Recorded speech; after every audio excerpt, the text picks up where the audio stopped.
नमस्कार, जय हिंद। स्टडी भारत में आपका हार्दिक स्वागत है। आज है 20 सितंबर 2022। तो मॉर्निंग शिफ्ट एनालिसिस करेंगे इस वीडियो के अंदर। तो जानेंगे कैसा रहा आज का यूजीसी नेट का एग्जाम। लेकिन उससे पहले आपके लिए इंपॉर्टेंट अपडेट। अब होगा final revision UGC net paper 1 paper 2 के लिए। सिलेक्शन होगा 100%, क्योंकि हम आपको देंगे इंडिया का सबसे बेस्ट टेस्ट सीरीज, जिसमें आपको मिलेगा लगभग 5000 एमसीक्यूज आपके व्हाट्सएप पे पीडीएफ ग्रुप में। पेपर 1 की कॉस्ट है 99 रुपीज़ और पेपर 2 की कॉस्ट है 99 रुपीज़। ये सब्जेक्ट यहाँ पे लिखे हैं। बिना देर करिए अपना फ़ोन उठाइए, इस नंबर पे कॉन्टैक्ट हो, व्हाट्सअप करिए। आपको लिखना है 99 रुपीज़, आपको पूरी जानकारी मिल जाएगी। करिए बेस्ट तैयारी, बेस्ट टेस्ट। आप सभी को पता है कि जैसे पेपर 1 में 10 यूनिट होते हैं, तो देखिए जो टीचिंग एप्टीट्यूड है आज का, वो मॉडरेट लेवल आया है। यानी कि मॉडरेट का मतलब होता है ना ज़्यादा इजी ना ज़्यादा डिफ़िकल्ट। ठीक है। ये जो मॉडरेट लेवल था, उसके बाद रिसर्च था वो डिफ़िकल्ट लेवल का था, कॉम्प्रिहेंशन मॉडरेट था, कम्युनिकेशन इजी लेवल का था, mathematical reasoning aptitude easy level का था, परसेंटेज एवरेज के क्वेश्चन थे यहाँ पे। लॉजिकल रीजनिंग भी देखिए यहाँ पे इजी टू मॉडरेट था, इनकी आसान से, यानी कि ज़्यादा मुश्किल नहीं था। फिर डाटा इंटरप्रिटेशन भी मॉडरेट लेवल था, ना ज़्यादा आसान ना ज़्यादा मुश्किल। फिर information communication technology ICT moderate level था।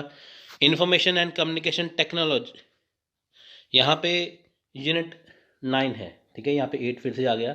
यूनिट जो 9 है हमारा पीपल डेवलपमेंट इन्वायरमेंट, वो है इजी लेवल का। ठीक है, वो है इजी लेवल का था। और हायर एजुकेशन जो सिस्टम है वो है easy level to moderate level. ठीक है, तो 10 यूनिट है।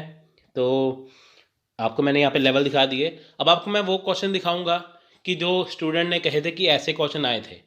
ठीक है, जिसको देख के आपको लगेगा कि आपकी तैयारी किस लेवल की होनी चाहिए, कैसे क्वेश्चन आ सकते हैं। जैसे आप अपनी तैयारी कर रहे हैं तो आप उसको और बढ़िया बना सकते हैं। यहाँ पे स्टूडेंट बता रहे थे कि क्वेश्चन था ब्लूम ट्रेडिशनल टेक्सोनॉमी से। ठीक है, तो क्वेश्चन है according to Bloom traditional taxonomy the highest level of learning in cognitive domain is, यानी कि ब्लूम के पारंपरिक वर्गीकरण विज्ञान के अनुसार संज्ञात्मक क्षेत्र में अधिगम का उच्चतम स्तर क्या है। देखिए, संज्ञात्मक होता है दिमाग से संबंधित, कोग्निटिव होता है दिमाग से संबंधित। ठीक है, यानी कि ब्लूम के जो ट्रेडिशनल टैक्सोनॉमी है, जो पारंपरिक उसकी वर्गीकरण है उसका उसका उसमें क्या है कि जो अधिगम का, यानी कि जो लर्निंग का सबसे हाईएस्ट लेवल क्या है। ठीक है, ये ऑप्शन थे। ऑप्शन देखिए आगे पीछे हो सकते हैं, लेकिन थे यही। तो इसका राइट आंसर है मूल्यांकन। देखिए, जो एवोल्यूशन है वो सबसे ऊपर है, वो सबसे हाईएस्ट लेवल है मूल्यांकन का। ठीक है, आप देख सकते हैं यहाँ पे। ठीक है, ये ऐसे होता है। ठीक है, तो सबसे एंड में क्या है, मूल्यांकन। पहले ज्ञान, फिर बोध, फिर अनुप्रयोग, विश्लेषण, संश्लेषण और मूल्यांकन। ठीक है, तो ये सबसे हाईएस्ट था। फिर बात करते हैं, देखिए डिसलेक्सिया किससे संबंधित है। डिसलेक्सिया मतलब क्या है, ये एक बीमारी होती है स्टूडेंट में। बीमारी आप कह सकते हैं, डिसऑर्डर कह सकते हैं इसे। डिसलेक्सिया संबंधित है रीडिंग डिसऑर्डर से, इनकी पठन विकृति से। डिसलेक्सिया का संबंध पठन विकृति से। इससे पीड़ित छात्र को सामान्य या औसत बुद्धि के बावजूद तेजी से पढ़ने में समझने में कठिनाई होती है। देखिए, हर एक जो स्टूडेंट है उसका दिमाग जो है वो सेम होता है, लेकिन क्या होता है कि उनको पढ़ने में दिक्कत आती है। ठीक है, डिसलेक्सिया उनको होता है। ठीक है, जैसे आपने मूवी देखी होगी तारे ज़मीन पर, तो वैसे स्टूडेंट हैं उनको डिसलेक्सिया होता है, पढ़ने में रीडिंग डिसऑर्डर उनको होता है। उनको जो है वो शब्द जो है वो अच्छे से पकड़ नहीं पाते। ठीक है, सो नेक्स्ट है one of the most powerful factors affecting teaching effectiveness is related to the, यानी कि शिक्षण प्रभावकारिता को प्रभावित करने वाला एक सर्वाधिक शक्तिशाली कारक किससे संबंधित है। यानी कि देखिए, शिक्षण प्रभावकारिता को, यानी कि देखिए जब क्लास में टीचर पढ़ाते हैं, जब वो शिक्षण करते हैं, जब टीचिंग देते हैं, जब टीचर टीचिंग देते हैं, तो जो इफेक्टिवनेस होती है उसे कौन प्रभावित करता है। ठीक है, तो राइट आंसर है एजुकेशनल सिस्टम, यानी कि शैक्षणिक व्यवस्था। अब देखिए, एक स्कूल में या एक कॉलेज में कहीं पे भी कितना मर्जी अच्छा टीचर हो, वो जितना मर्जी अच्छा पढ़ाए, लेकिन जो एजुकेशन सिस्टम है उसके अकॉर्डिंग उसे चलना होता है। तो वो उसके अकॉर्डिंग चलेगा तभी वो कर पाएगा। देखिए, मान लीजिए कि आपके पास जो बुक्स है, अगर आप किसी कॉलेज में पढ़ते हैं, आपके सिलेबस में जो भी चीज़ है ना, अगर आपको टीचर आपको अपने शब्दों में आसान भाषा में लिखवा दे, लेकिन वो आपका गलत हो जाएगा, है ना। आपको क्या करना पड़ता है, आपको बुक्स के अकॉर्डिंग चलना पड़ता है। चाहे वो मुश्किल है चाहे वो आसान है, आपको बुक्स के अकॉर्डिंग लिखना पड़ता है। समझाएंगे आपको टीचर, लिखना पड़ेगा आपको बुक्स के अकॉर्डिंग। है ना। आप अपनी मर्जी से कुछ जोड़ नहीं सकते, टीचर चाह के भी उस चीज़ को ऐड नहीं कर सकते। इसलिए जो एजुकेशन सिस्टम है उसमें क्या है कि इफेक्टिवनेस जो टीचिंग है वो इफेक्ट करती है, प्रभावित होती है, ठीक है। तो राइट आंसर है डी, शिक्षण प्रभावकारिता को प्रभावित करने वाला सर्वाधिक शक्तिशाली कारक शैक्षणिक व्यवस्था है। इसी से समाज का प्रतिरूप निर्धारित होता है, ठीक है। सो देखिए नेक्स्ट क्वेश्चन है, effectiveness of teaching has to be judged in the term of, यानी कि देखिए जो शिक्षण की प्रभावकारिता है का निर्णय निम्नांकित में से किस रूप में किया जाना चाहिए, ठीक है। इनकी शिक्षण की जो प्रभावकारिता है, तो देखिए ये वो क्वेश्चन है जो स्टूडेंट की तरह बताए गए हैं, ठीक है। मैं ये नहीं कहता ये ऐसे ही क्वेश्चन थे, इनकी इस टाइप के क्वेश्चन है, ठीक है। सो शिक्षण की जो प्रभावकारिता है, इनकी इफेक्टिवनेस ऑफ टीचिंग है, वो कैसे जज होती है। तो राइट आंसर है लर्निंग आउटकम्स ऑफ स्टूडेंट, यानी कि छात्रों के अधिगम परिणामों के आधार पर। अब देखिए जब टीचर बच्चों को अच्छा पढ़ाते हैं, वो अच्छा पढ़ाते हैं या नहीं पढ़ाते कैसे पता चलेगा। मान लीजिए कि क्लास में जो स्टूडेंट है उन्हें हर एक चीज़ आती है ना, तो क्या होगा कि वो कहेंगे कि इन टीचर ने अच्छा पढ़ाया है इसलिए इनको सब चीज़ आती है। क्योंकि देखिए अगर टीचर पढ़ाएंगे तभी स्टूडेंट अच्छे से समझेंगे, है ना।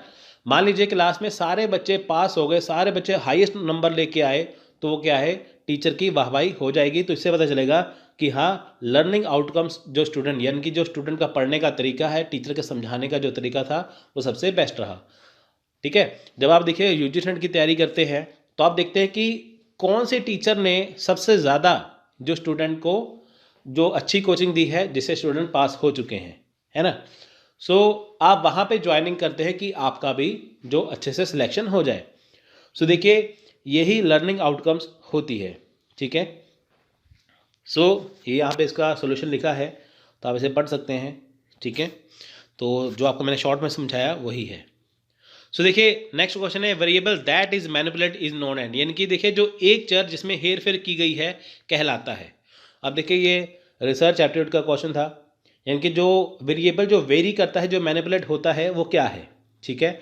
वो है इंडिपेंडेंट वेरिएबल, यानी कि स्वतंत्र चर, ठीक है। यानी कि देखिए वेरिएबल क्या है, वेरी करते हैं हमेशा, क्या है, आगे पीछे होते रहते हैं, बदलते रहते हैं। वो कौन से होते हैं, इंडिपेंडेंट वेरिएबल। आप देखिए आप इसे पढ़िए अच्छे से, एक ऐसा चर जिसमें हेरफेर की गई है स्वतंत्र चर कहलाता है। स्वतंत्र चर वैसे चर को कहा जाता है जिसमें प्रयोगकर्ता द्वारा जोड़ तोड़ किया जाता है। जब देखिए रिसर्चर है जो प्रयोग करता है वो जोड़ तोड़ करता है ना, आगे पीछे कर देता है। जब भी देखिए कोई रिसर्च करते हैं तो अपने हिसाब से वो करते हैं। दूसरे शब्दों में स्वतंत्र चर वह चर है जिसके मूल्यों में प्रयोगकर्ता परिवर्तन करता है और इस परिवर्तन का प्रभाव उस आश्रित चर पर क्या पड़ता है यह देखता है।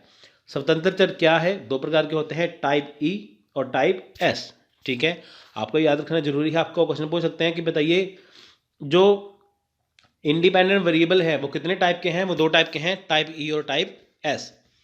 सो नेक्स्ट क्वेश्चन देखिए, ये भी रिसर्च का है, यदि एक शोधकर्ता इस आशय से शोध करता है कि कौन सा प्रबंधकीय ढंग ज़्यादा संगठनात्मक प्रभावशाली होगा, तब वह किस शोध का उदाहरण होगा। यानी कि देखिए जब एक रिसर्चर है, एक शोध करता है, जब वो शोध करते हैं, जो वो रिसर्च करते हैं, जब एक रिसर्चर रिसर्च करता है, ठीक है, वो कौन सा प्रबंधकीय ज़्यादा ढंग संगठनात्मक प्रभावशाली होगा। इनकी जब एक रिसर्चर रिसर्च करता है तो किस तरीके से करेगा कि वो सबसे ज़्यादा क्या है, प्रभावशाली हो, इफेक्टिव हो। सो राइट आंसर है आधारभूत शोध, बेसिक से, ठीक है, बेस पे, किसी बेस पे। तो देखिए सोल्यूशन देखिए, यदि कोई शोध करता है इस आशय से शोध करता है कि कौन सा प्रबंधकीय ढंग ज़्यादा संगठनात्मक प्रभावशाली होगा, तब वह आधारभूत शोध या मौलिक शोध कहलाएगा। क्रियानिष्ठ शोध तत्कालीन समस्याओं का निस्तारण करने के लिए किया जाता है, जबकि व्यवहारिक शोध सामाजिक समस्याओं का अध्ययन करने के लिए किया जाता है, ठीक है। सो नेक्स्ट देखिए, empirical research is social science is associated with. अब देखिए सामाजिक विज्ञान में प्रयोगमूलक शोध निम्नलिखित में से किससे संबंधित है, ठीक है। इंपेरिकल रिसर्च देखिए किससे है संबंधित, तो राइट आंसर है पॉजिटिविस्ट फिलॉसफी से, ठीक है, यानी कि सकारात्मक दर्शन से। देखिए इंपेरिकल रिसर्च से क्वेश्चन आया था, आप इसे आसानी से आराम से देख सकते हैं, इसे पढ़ सकते हैं। सो देखिए सामाजिक विज्ञान में प्रयोग मूलक शोध सकारात्मक दर्शन से संबंधित है। प्रयोग मूलक शोध को अनुभाविक शोध भी कहते हैं। इसके 3 प्रकार है, प्रेक्षण से संवादात्मक, प्रयोगात्मक, मतलब कि ऑब्जर्वेशन, कोरिलेशन, एक्सपेरिमेंटल। ठीक है। तो यहाँ देखिए, एक good communicator begin in his या हर प्रेजेंटेशन, यानी कि देखिए एक उत्तम संप्रेषक अपना प्रस्तुतिकरण निम्नलिखित में से किससे शुरू करता है। देखिए, जब भी संप्रेषक क्या है, कम्युनिकेटर जो समझाता है, जैसे स्टेज पे खड़ा होता है ना एक व्यक्ति, वो क्या है, वो कम्युनिकेटर है। जैसे फॉर एग्जांपल क्लास में टीचर है, वो क्या है, वो कम्युनिकेटर है। ठीक है। तो वो क्या करते हैं, वो किससे अपनी शुरुआत करते हैं, प्रस्तुतिकरण किससे शुरुआत करते हैं, इजी रिहर्सल से, यानी कि सुगम पूर्वाभ्यास से, इनकी इजी रिहर्सल से। देखिए, जब भी किसी को अपनी बात कहनी होती है तो वो इजी लेवल से करते हैं। जैसे टीचर मान लीजिए क्लास में बच्चों को पढ़ाते हैं, वो इसी लेवल से पढ़ाते हैं बच्चों को, है ना, फिर डिफिकल्टी लेवल पे लेके जाते हैं। ठीक है, वो चीज़। सो देखिए, ये लास्ट क्वेश्चन है ये वाला। सो क्वेश्चन है, ये आया था एक श्रृंखला वाला क्वेश्चन है, YVSP श्रृंखला के लिए अगला अक्षर क्या होगा, NMOL। ठीक है, इनकी YVSP के आगे क्या है। अब देखिए, इसको राइट आंसर है M। ठीक है, राइट आंसर क्या है, M। इसे सॉल्व किया तो क्या आया, देखिए Y कितने पे है, ठीक है, 25 पे, और V कितने पे है, 22 पे, S कितने पे है, 19 पे, और P कितने पे है, 16 में। ठीक है, यानी कि 16, 19, 22, 25। ठीक है। अब इसके हम नीचे जाएं, देखिए ये पीछे जा रहा है ना, ये क्या है, ये डिक्रीजिंग ऑर्डर है ये वाला। P से अगर हम 3 पीछे कर दें, ठीक है, तो क्या आएगा, वो आएगा M। अब देखिए Y 25, 22, 19, 16 है ना, यहाँ पे 3 का गैप है। अब 3 क्यों लिया, क्योंकि देखिए यहाँ पे क्या है, 16, 19, इसके बीच में गैप क्या है, 3 का। 90 से 22 में गैप 3 का, 22 से 25 में गैप है 3 का। तो 3 माइनस किया तो आ गया M। ठीक है। सो देखिए, ये वो वाले क्वेश्चन थे जो स्टूडेंट ने हमें बताए थे, हमने उस हिसाब से आपको ये प्रेजेंटेशन दी है कि ताकि आप उस टॉपिक्स को अच्छे से करें और आपका एग्जाम जो अच्छे से हो जाए। इस वीडियो का PDF लेने के लिए ज्वाइन करिए फ्री टेलीग्राम चैनल, लिंक आपको डिस्क्रिप्शन में मिल जाएगा। नमस्कार, जय हिंद, स्टडी भारत में आपका स्वागत है। 20 सितंबर 2022 इवनिंग शिफ्ट का एनालिसिस होगा इस वीडियो में। जानिए कैसा रहा आज का UGC नेट का एग्जाम, तो जिसको देख के आपको अपने जो अपकमिंग एग्जाम है उसमें आइडिया हो जाएगा आपको किस हिसाब से तैयारी करनी है। अब होगा final revision UGC net paper 1 paper 2 के लिए। सिलेक्शन होगा 100%, क्योंकि हम आपको देंगे इंडेक्स से बेस्ट टेस्ट सीरीज, जिसमें आपको मिलेगा लगभग 5000 MCQs आपके व्हाट्सएप पे PDF ग्रुप में। पेपर 1 की कॉस्ट है 99 रुपीज़ और पेपर 2 की कॉस्ट है 99 रुपीज़। ये सब्जेक्ट यहाँ पे लिखे हैं। सो बिना देर करिए अपना फ़ोन उठाइए, इस नंबर पे कॉन्टैक्ट हो, व्हाट्सअप करिए। आपको लिखना है 99 रुपीज़, आपको पूरी जानकारी मिल जाएगी। करिए बेस्ट तैयारी, बेस्ट तैयारी। यहाँ पे जो टीचिंग एप्टीट्यूड है उसमें लेवल ऑफ टीचिंग के क्वेश्चन पूछे गए थे, टीचिंग मेथड से पूछे गए थे, स्वयं प्रभा से पूछे गए थे। ठीक है, तो यहाँ पे आपको मैं एक बात बता देता हूँ। देखिए, स्वयं प्रभा के अभी 34 चैनल है। पिछली बार क्या था, 32 चैनल थे, लेकिन अभी 32 नहीं है, अभी 34 चैनल है। अगर आप UGC नेट की तैयारी कर रहे हैं, एग्जाम देने जा रहे हैं, तो स्वयं प्रभा के 34 चैनल देख लीजिए। आपके पास जो भी बुक है उसमें आप देख लीजिए, चाहे वो फुली अपडेटेड है, उसमें चेक कर लीजिए। अगर वहाँ पे 32 है तो वहाँ पे 34 को करेक्ट कर लीजिए। स्वयं प्रभा के 34 चैनल है। मॉर्निंग शिफ्ट की बात करें, देखिए टीचिंग एप्टीट्यूड में यहाँ पे लेवल ऑफ टीचिंग के क्वेश्चन थे, क्लासरूम कम्युनिकेशन का था और स्वयं का था। लेकिन इवनिंग की बात करें, यहाँ पे लेवल ऑफ टीचिंग सेम है, टीचिंग मेथड स्वयं प्रभा के यहाँ पे क्वेश्चन अटैच हो गए। उसके बाद देखिए, रिसर्च एप्टीट्यूड की बात करें, हाइपोथेसिस के क्वेश्चन यहाँ फिर से पूछे गए हैं। सुबह नल हाइपोथेसिस का पूछा गया था, यहाँ पे रिसर्च टाइप पूछी गई है इवनिंग शिफ्ट में, और मॉर्निंग में रिसर्च मेथड पूछा गया था। देखिए, यहाँ पे कॉम्प्रीहेंशन में जो टॉपिक्स था वो या तो कोविड-19 का था या पॉल्यूशन का था, यह भी क्लियर नहीं हो पाया। लेकिन सुबह की शिफ्ट में कोविड-19 का पूछा गया था कॉम्प्रीहेंशन, जो कि इजी लेवल का था। ठीक है, सो अगली बात करते हैं यहाँ पे। ठीक है, यूनिट 4, 5, 6 की। यूनिट 4 है इवनिंग शिफ्ट में देखिए कम्युनिकेशन का। यहाँ पे कम्युनिकेशन बैरियर से और कम्युनिकेशन टाइप से क्वेश्चन आया है। मॉर्निंग शिफ्ट में देखिए कम्युनिकेशन बैरियर से क्वेश्चन आया था। ठीक है, तो यूनिट नंबर 5 है मैथमेटिकल रीजनिंग एंड एप्टीट्यूड, यहाँ पे परसेंटेज, एवरेज, ब्लड रिलेशन और डायरेक्शन सेंस के यहाँ पे क्वेश्चन आए थे इवनिंग शिफ्ट में। मॉर्निंग शिफ्ट में देखिए profit and loss and blood relation का क्वेश्चन आया था। देखिए ब्लड रिलेशन का क्वेश्चन हमेशा आता है, आप करिए। मैथ रीजनिंग में अगर आपको चाहिए, देखिए ब्लड रिलेशन आपको करना है, परसेंटेज, एवरेज और रेशियो, ये 3 चैप्टर करने हैं, आपका मैथ आसानी से हो जाएगा। और इसी के बाद आपका DIV, डाटा इंटरप्रिटेशन भी हो जाएगा। तो आप कंपैरिजन यहाँ पे कर सकते हैं इवनिंग शिफ्ट के और मॉर्निंग शिफ्ट के। देखिए यहाँ पे कंपैरिजन कर सकते हैं, आपको मैं बता रहा हूँ। यहाँ पे लॉजिकल रीजनिंग में देखिए प्रमाण और साइलोगिज्म के क्वेश्चन आए थे इवनिंग में। सुबह लॉजिकल रीजनिंग में अनुमाना और साइलॉग्स के क्वेश्चन यहाँ पे आए थे। ठीक है, ये कंपैरिजन इसलिए करके बता रहा हूँ क्योंकि देखिए ये जो टॉपिक बताए गए हैं आपको यहाँ से इतनी अच्छी प्रैक्टिस करनी है, क्योंकि देखिए घूम फिर के टॉपिक वही है। आप इसे अच्छे से कर लीजिए। मान लीजिए आपने कम्युनिकेशन बैरियर कर लिया, आपने प्रॉफिट एंड लॉस कर लिया, आपने साइलोगिज्म कर लिया, आपने टॉपिक्स अच्छे से कर लिए, क्वेश्चन कहीं से भी आ जाए तो आपका टॉपिक क्लियर होगा, आपका एग्जाम क्लियर हो जाएगा। यहाँ पे बात करते हैं यूनिट 7, 8 और 9 की। देखिए मॉडरेट लेवल का ही था, सुबह भी और इवनिंग में भी। सुबह भी मॉर्निंग में मॉडरेट लेवल और इवनिंग में भी मॉडरेट लेवल, यानी कि ना ज़्यादा आसान ना ज़्यादा मुश्किल। इंफॉर्मेशन एंड कम्युनिकेशन टेक्नोलॉजी, यानी कि बात करते हैं ICT की। इवनिंग शिफ्ट में देखिए वायरस, कंप्यूटर और जनरल एब्रीविएशन। जनरल एब्रीविएशन का मतलब होता है फुल फॉर्म। ठीक है, फुल फॉर्म का क्वेश्चन था, कंप्यूटर से रिलेटेड था और वायरस का था। सुबह देखिए कंप्यूटर वायरस का क्वेश्चन था, फुल फॉर्म था वही, और वायरलेस डिवाइस इसके बारे में क्वेश्चन था, जैसे ब्लूटूथ वगैरह होती है वैसे। ठीक है, पीपल डेवलपमेंट एनवायरनमेंट, देखिए अभी पोल्यूशन से क्वेश्चन आया है, क्या क्वेश्चन था अभी क्लियर नहीं हो पाया। मॉर्निंग शिफ्ट में देखिए ओजोन लेयर का क्वेश्चन था और COP25 का क्वेश्चन था कि COP25 क्या है, और ओजोन लेयर से संबंधित क्वेश्चन था मॉर्निंग शिफ्ट में। ठीक है, तो इवनिंग शिफ्ट में ये वाला था। और देखिए यहाँ पे इवनिंग शिफ्ट में जो क्वेश्चन है वो हायर एजुकेशन सिस्टम से बात करें, NIRF ranking, national education policy 2020 और हायर एजुकेशन स्कीम से क्वेश्चन था। मॉर्निंग शिफ्ट में देखिए रैंकिंग और हायर एजुकेशन स्कीम से क्वेश्चन था। तो 10 यूनिट का आपको मैंने यहाँ पे कंपैरिजन दे दिया कि मॉर्निंग में कैसा था, इवनिंग में कैसा था। ये जो टॉपिक है आप वो अच्छे से करिए, आपका आराम से कवर हो जाएगा। सो देखिए the first open university in India establish in the year. देखिए वो कह रहे हैं कि पहला क्वेश्चन आया था, यानी पहला क्वेश्चन आपको मैं बता रहा हूँ, लेकिन वो कह रहे हैं कि ऐसा क्वेश्चन आया था कि फर्स्ट ओपन यूनिवर्सिटी एस्टैब्लिश कब हुई थी इंडिया में, भारत में प्रथम मुक्त विश्वविद्यालय किस वर्ष स्थापित हुआ था। ठीक है, वो है आंसर ए है 1982 में, यानी कि doctor Bhimrao Ambedkar open university. ठीक है, Hyderabad is the first open university in India.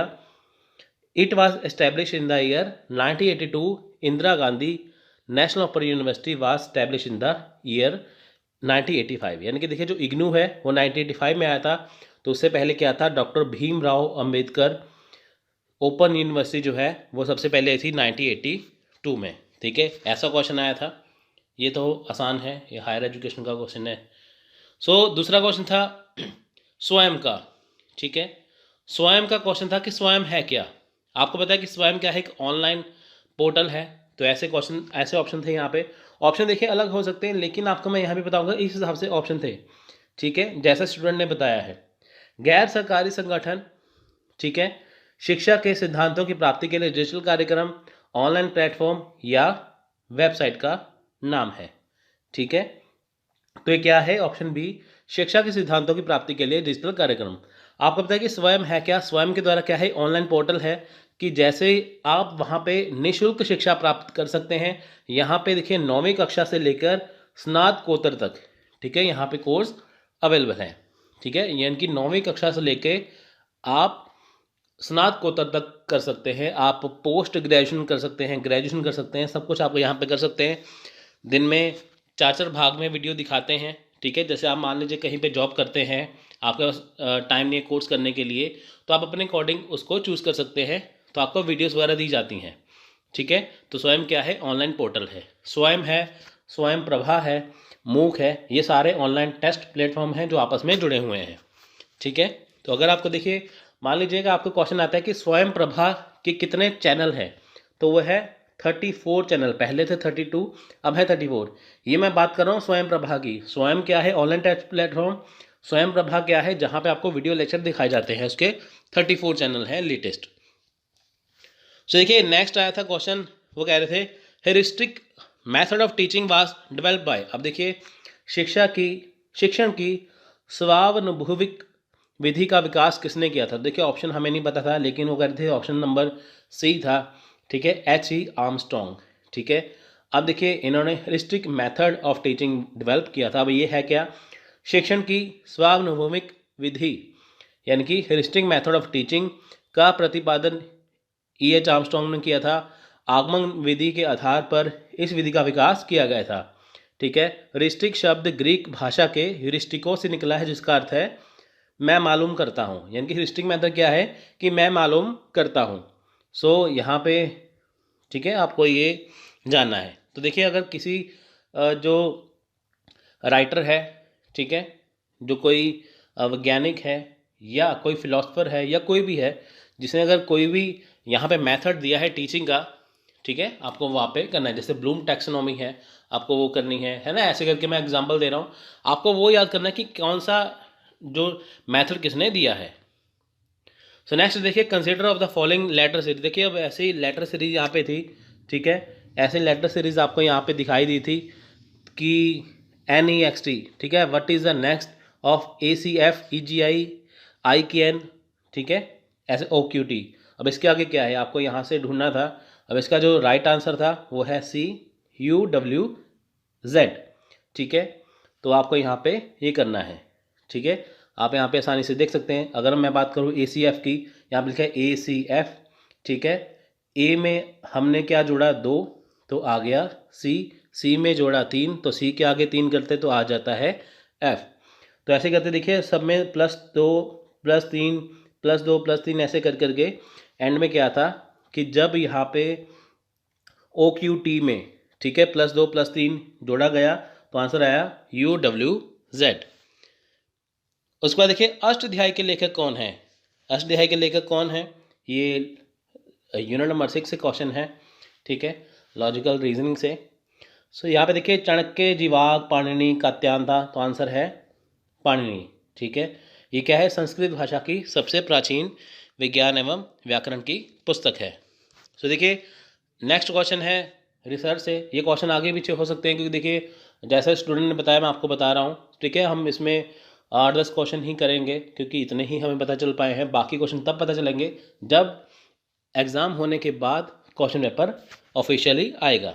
सो देखिए a researcher attempts to evaluate the effect of method of feeding on anxiety proneness of children, which method of the research would be appropriate for this, ठीक है। यानी कि देखिए एक शोधकर्ता बच्चों की चिंता अनुमुखता पर पोषण विधि के प्रभाव का आंकलन करने का प्रयास करता है। कौन सी विधि शोध के लिए उपयुक्त होती है, तो इसकी है एक्स पोस्ट फैक्टो मेथड, कार्योत्तर पत्ती, ठीक है। उसके डी आंसर था, तो मैं आपको यहाँ पे बता रहा हूँ। तो एक्स पोस्ट फैक्टो था, ठीक है। ये क्या है, ये अप्रयोगात्मक शोध का प्रकार है। इसे है कि शोध से होता है जिसमें अनुसंधानकर्ता किसी प्रभाव के आधार पर उसके संभावित कारणों का पता लगाने की कोशिश करता है, ठीक है। संभावित कारण की यानी कि जो कार्य हुआ था वो क्यों हुआ, कैसे हुआ। वास्तव में इस तरह के शोध में घटना घट चुकने के बाद शोधकर्ता शोध प्रारंभ करता है। एक्स पोस्ट फैक्टो क्या है कि जब कार्य हो जाता है, जब कोई घटना हो जाती है, उसके बाद होता है कि ये कैसे हुआ था।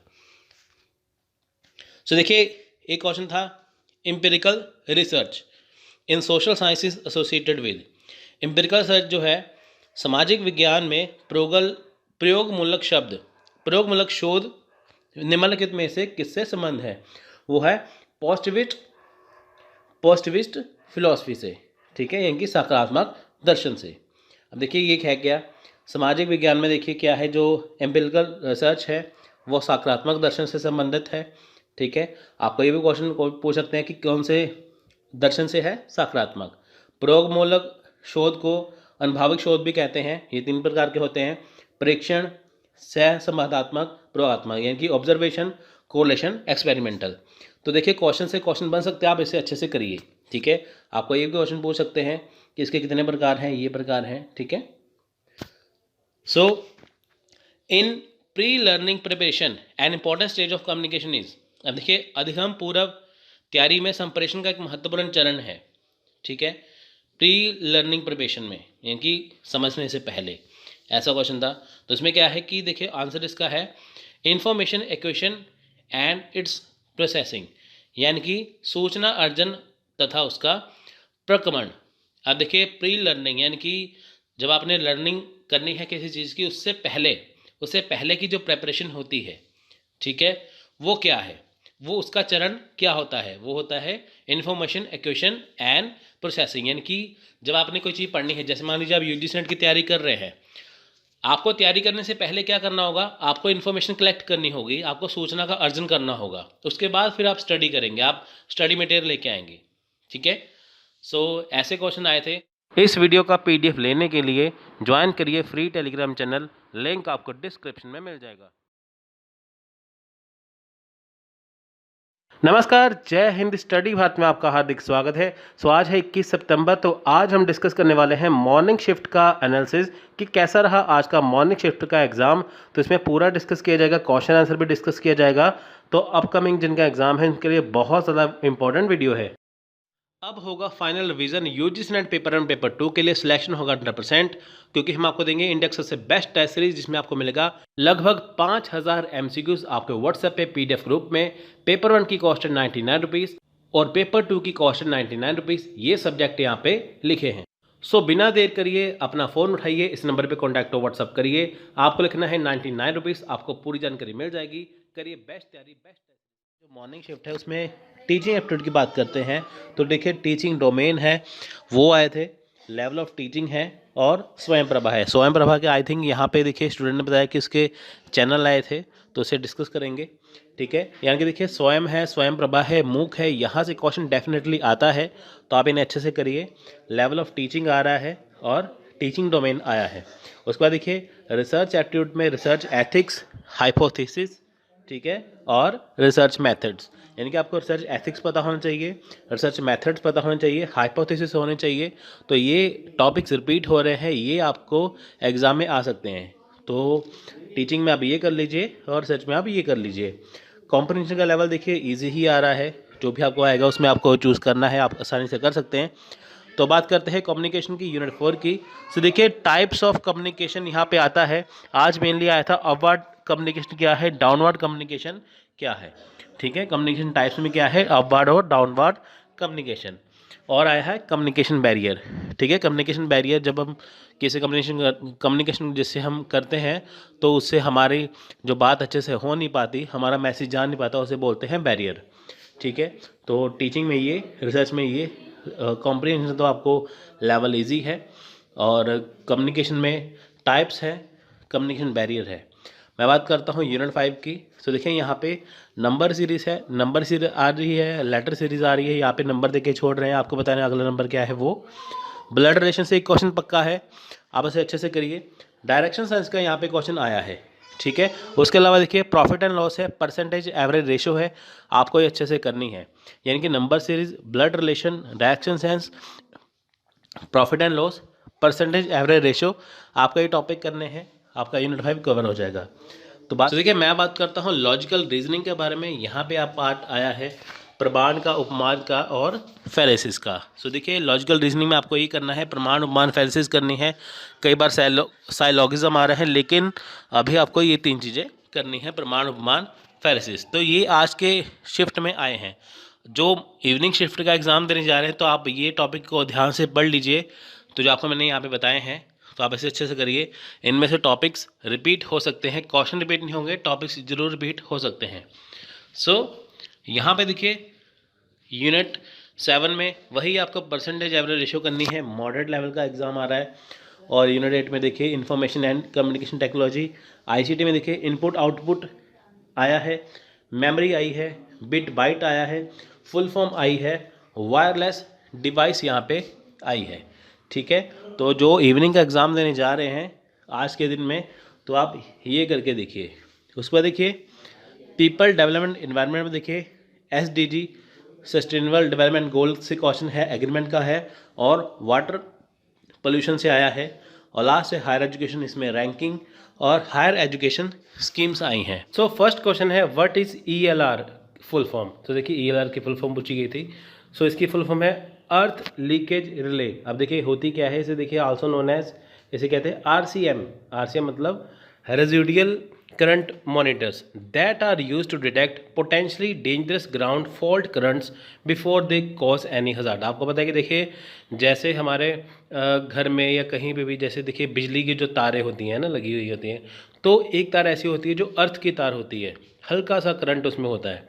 तो देखिए क्यों होता है ये अर्थ लीकेज रिले क्यों लगाया जाता है, कि ताकि ये जान सके कि कोई डेंजरस अगर होता है ना, कि जैसे कोई डेंजरस कि कोई काम तो नहीं होने वाला, या कोई खतरनाक कोई हज़ार्ड तो नहीं आने वाला है ना, कोई खतरनाक आपदा तो नहीं आने वाली, तो उसे डिटेक्ट कर लेता है अपने आप कि कहाँ पे होता है ना। कई बार कि करंट मान लीजिए कोई वायर लूज़ हो जाए, कुछ हो जाए, तो उसमें से क्या है कि करंट आने लगता है ना। जैसे घर की दीवार है, अगर मान लीजिए कहीं पे भी तार जैसे छूट जाए तो दीवार में करंट आ गया, वहाँ पे आ गया, तो क्यों आता है वो, उसमें अर्थ की लीकेज आ जाती है। तो इसमें अगर वो वायर लगी हो तो डिटेक्ट कर लेता है कि कोई डेंजरस काम ना हो, कोई खतरा ना हो, इसलिए इसे लगाया जाता है। किसे क्यों लगाया जाता है, कि ताकि ये जान सके कि कोई हमें खतरा तो नहीं है किसी चीज़ से, अगर है तो इसे डिटेक्ट कर लेता है। उसके बाद देखिए नेक्स्ट क्वेश्चन है व्हाट इज़ LMS। LMS क्या है, देखिए LMS एक लर्निंग सिस्टम मैनेजमेंट सिस्टम है। LMS की फुल फॉर्म क्या है, लर्निंग मैनेजमेंट सिस्टम। ये ऑनलाइन इंटीग्रेटेड सॉफ्टवेयर है जो यूज़ किया जाता है क्रिएटिंग, डिलीवरिंग, ट्रैकिंग और रिपोर्टिंग किसके, एजुकेशनल कोर्सेज़ के लिए। अब देखिए जो ऑनलाइन एजुकेशन कोर्सेज़ होते हैं तो उसमें LMS का प्रयोग किया जाता है कि ताकि जो सॉफ्टवेयर है वो क्रिएट कर सके, ट्रैक कर सके, डिलीवर कर सके जो आपका कोर्स है, तो उसे कहते हैं LMS। So it can be use to support traditional face to face instruction as well as blended, hybrid and distance learning environment. आप देखिए घर बैठे मोबाइल ऐप से स्टडी करते हैं, है ना, तो ये एक लर्निंग मैनेजमेंट सिस्टम है। अगर आप यूट्यूब से वीडियो देखते हैं तो ये आप अपने घर पे बैठे हैं, आप अमेरिका की वीडियो देखेंगे। अगर आप किसी स्टेट में हैं, आप अदर स्टेट की वीडियो देखेंगे, अदर कंट्री की वीडियो देखेंगे, तो ये डिस्टेंस लर्निंग एनवायरनमेंट हो गया ना, तो ये किसके अंडर आएगा, लर्निंग मैनेजमेंट सिस्टम के अकॉर्डिंग। तो नेक्स्ट है question number 3, communication variables involve in a model of performance are. यानी कि देखिए कम्युनिकेशन जो वेरिएबल है, इन्वॉल्व जो है, कम्युनिकेशन वेरिएबल जो है इसमें क्या इन्वॉल्व है, यानी कि किसी निष्पादन प्रतिमान के अंतर्गत संप्रेषण चर होते हैं। ठीक है, तो इसमें देखिए किसी निष्पादन प्रतिमान के अंतर्गत निम्नलिखित संप्रेषण चर हैं। यानी कि देखिए जो कम्युनिकेशन वेरिएबल है, ठीक है, उसमें क्या क्या इन्वॉल्व होता है, उसमें एनकोडिंग है, ठीक है, उसमें डिकोडिंग है, उसमें चैनलाइजेशन यानी कि कूट संकेतन है, विसंकेतन है, संचारण है। अब देखिए कम्युनिकेशन वेरिएबल का मतलब क्या है, इन्होंने बताया है कि कम्युनिकेशन के वेरिएबल में क्या चीज़ें इन्वॉल्व है। जब हम किसी से कम्युनिकेट करते हैं, जब हम किसी से संचार करते हैं तो क्या है, पहला आ गया इनकोडिंग। ठीक है, इनकोडिंग क्या है कि जो मैसेज भेजता है, जैसे आप हैं, अपने किसी दोस्त को कोई मैसेज देते हैं तो आप है इनकोडर। ठीक है, तो आप मैसेज को क्या कर रहे हैं, इनकोडिंग। तो डिकोडिंग क्या है कि जिसको आपने मैसेज पहुंचाया उसने मैसेज को समझा, यानी कि उसने मैसेज को डिकोड किया। अब देखिए इनकोडिंग हो गया, मैसेज भेजा, मैसेज समझा, लेकिन किसके जरिए भेजा, चैनलाइजेशन, वो है संचारण। ठीक है, संप्रेषण की प्रक्रिया देख सकते हैं, पहले संदेश, आपको संदेश भेजना है, किसके माध्यम से भेजना है, प्रतिपुष्टि क्या है, फीडबैक क्या है, और प्रेषक और संदेश प्राप्ति। ठीक है, ये चीज़ें इसमें आती हैं। सो नेक्स्ट क्वेश्चन है, देखिए यहाँ पे देखिए नेक्स्ट क्वेश्चन है, in a classroom the probability of message reception can be enhance by. यानी कि किसी कक्षा में संवाद ग्रहण की संभाव्यता को निम्नलिखित में से किससे बढ़ाया जा सकता है। यानी कि देखिए अगर कोई कक्षा है, अगर कोई क्लासरूम है, वहाँ पे देखिए जो संवाद हो रहा है, संवाद किसके प्रति होगा, टीचर और स्टूडेंट के बीच में। ठीक है, उसे कैसे बढ़ाया जा सकता है, इस्टेब्लिशिंग ए व्यू पॉइंट, यानी कि दृष्टिकोण स्थापित करके। अब देखिए जब कक्षा में टॉपिक को पढ़ाया जाता है एक टीचर के द्वारा, तो वो बच्चों से पूछते हैं बताइए कि आपकी इसमें क्या प्रतिक्रिया है। तो हर एक स्टूडेंट अपने अपने यहाँ पे क्या है, व्यू पॉइंट रखते हैं। ठीक है, मान लीजिए टीचर कहते हैं कि महंगाई के ऊपर आप बोलिए, कुछ कहेंगे महंगाई अच्छी है, कोई कहेंगे बुरी है ना, सबके अलग अलग व्यू पॉइंट हो गए। तो उससे क्या है, एक व्यू पॉइंट से क्या है, एक जो संवाद वो लंबा हो जाएगा, है ना, वो चीज़ें। सो देखिए नेक्स्ट क्वेश्चन है, ये आया था, the next term in the letter series DEFHIJLMN PQR TUV ये देखिए बहुत सिंपल सा है। तो ये इसके ऑप्शन थे, तो इसका right answer option number C XYZ। अब देखिए यहाँ पे है क्या, अब इसे पढ़िए।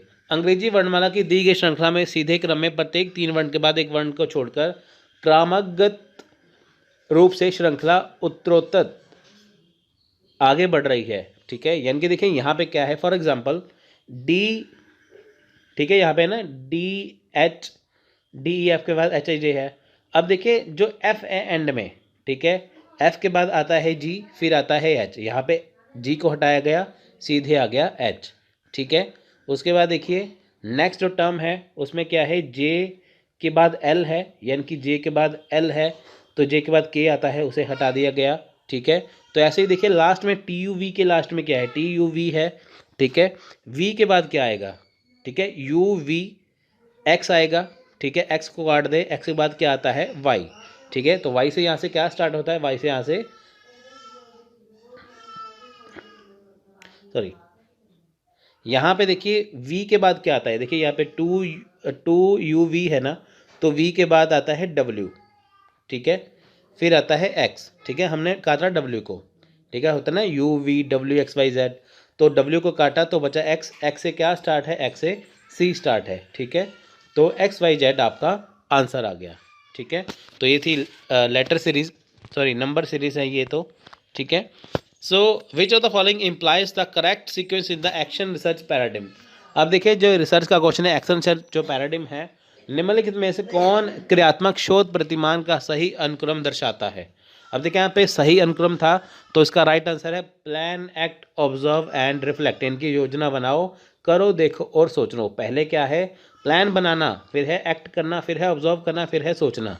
ठीक है, ये एक्शन सर्च का काम है, आप इसे याद रखिए। ठीक है, सो देखिए नेक्स्ट क्वेश्चन है यहाँ पे, in which of the following methods of research the independent variable has to be selected rather than manipulated. यानी कि निम्नलिखित में से किस अनुसंधान पद्धति में स्वतंत्र चर के हेर फेर की जगह चुनाव किया जाता है। यानी कि देखिए जो रिसर्च मेथड है उसमें इंडिपेंडेंट जो वेरिएबल है उसको सिलेक्ट किया जाता है। ठीक है, तो उसका राइट आंसर है एक्स पोस्ट फैक्टो मेथड, यानी कि कार्योत्तर पद्धति।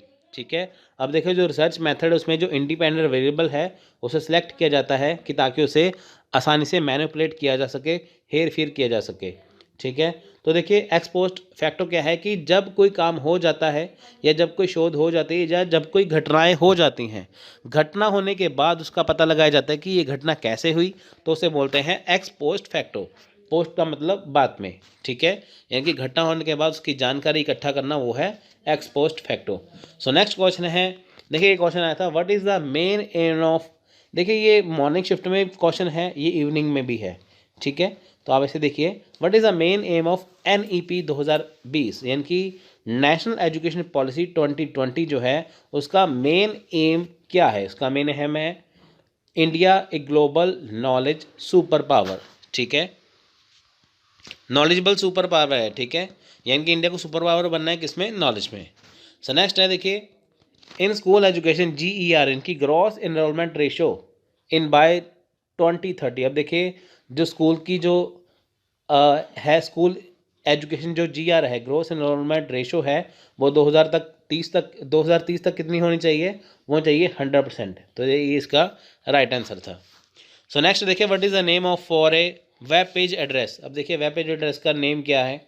ठीक है, वेब पेज एड्रेस क्या है, देखिए तो इसका राइट आंसर है ऑप्शन नंबर C URL, यानी कि यूनिफॉर्म रिसोर्स लोकेटर।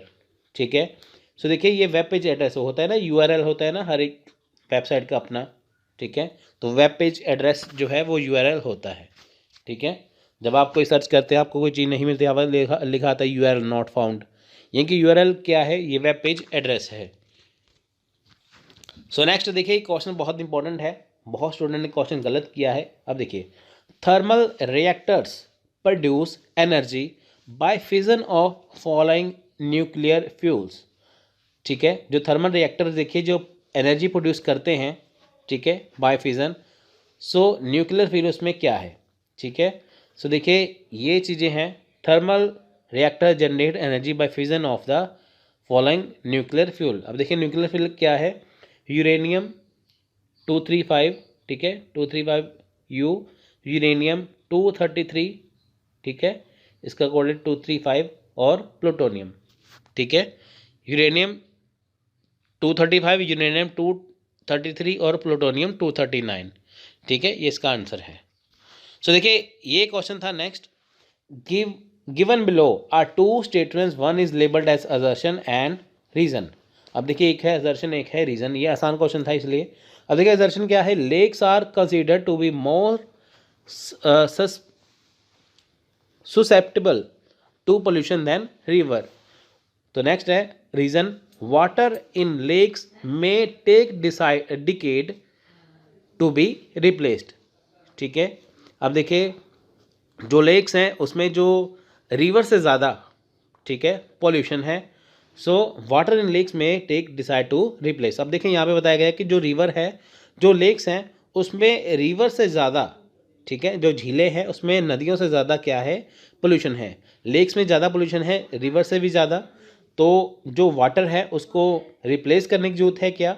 तो देखिए आप, इसका राइट आंसर है option number B, both A and R correct, और R is a correct explanation of A, यानी कि ए और आर दोनों करेक्ट है। आप देखिए जो लेक्स हैं बहुत ज़्यादा दूषित हैं, पोल्यूटेड है, रिवर से भी ज़्यादा, तो उसमें पानी को जो है रिप्लेस करने की ज़रूरत है, ठीक है। सो नेक्स्ट देखिए question, which one of the following प्रमाण इज एक्सेप्टेड इन विशेषिका फिलॉसफी, ठीक है।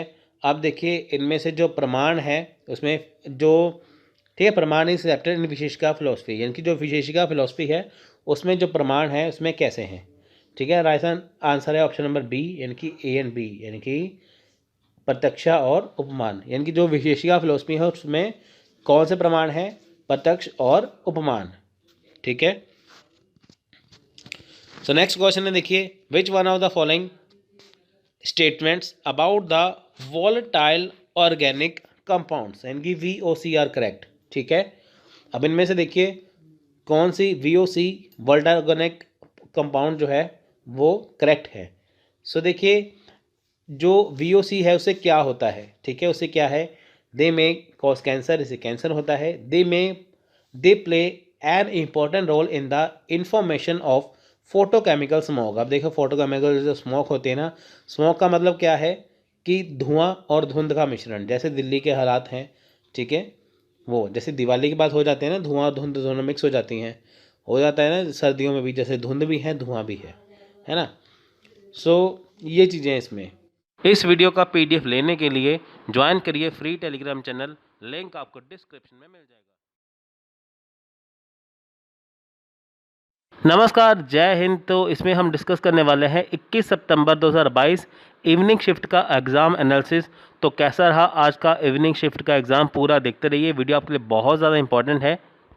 अब होगा final revision UGC net paper 1 paper 2 के लिए, सिलेक्शन होगा 100%, क्योंकि हम आपको देंगे इंडिया का सबसे बेस्ट टेस्ट सीरीज, जिसमें आपको मिलेगा लगभग 5000 MCQs आपके व्हाट्सएप पे PDF ग्रुप में।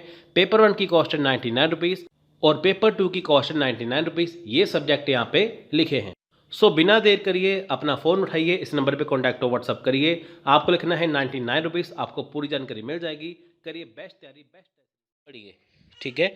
अब देखिए जैसे इवनिंग जो शिफ्ट है, ठीक है, अगर मैं टीचिंग एप्टीट्यूड की बात करूँ, उसमें एवोल्यूशन का क्वेश्चन था, डोमेन से संबंधित था, स्वयं या मूक में से कोई एक था, कुछ स्टूडेंट मूक कह रहे हैं, कुछ स्वयं कह रहे हैं, तो दोनों में से एक था, और टीचिंग मेथड से था, यानी कि टीचिंग मेथड्स आपको करना है, एवोल्यूशन करना है, डोमेन्स करना है, और स्वयं मूक और स्वयं प्रभा ये करने हैं। इनमें से डायरेक्ट क्वेश्चन आते हैं, ठीक है। उसके बाद देखिए रिसर्च में रिसर्च सैम्पलिंग है, रिसर्च टाइप है, और असर्शन रीजन का क्वेश्चन यहाँ पे था, ठीक है। सैम्पलिंग है, टाइप्स है, और असर्शन रीजन का क्वेश्चन देखिए एक आया था इसमें, तो आप इसके ऊपर फोकस करिए। कॉम्पिटिशन देखिए लेवल ईजी ही है, तो आप उसकी चिंता मत करिए। सो यूनिट फॉर कम्युनिकेशन में देखिए कम्युनिकेशन, जो क्लासरूम कम्युनिकेशन है वो आता है, मास मीडिया सोसाइटी से क्वेश्चन आया, और वर्बल और नॉन वर्बल कम्युनिकेशन क्या होता है उससे क्वेश्चन आया।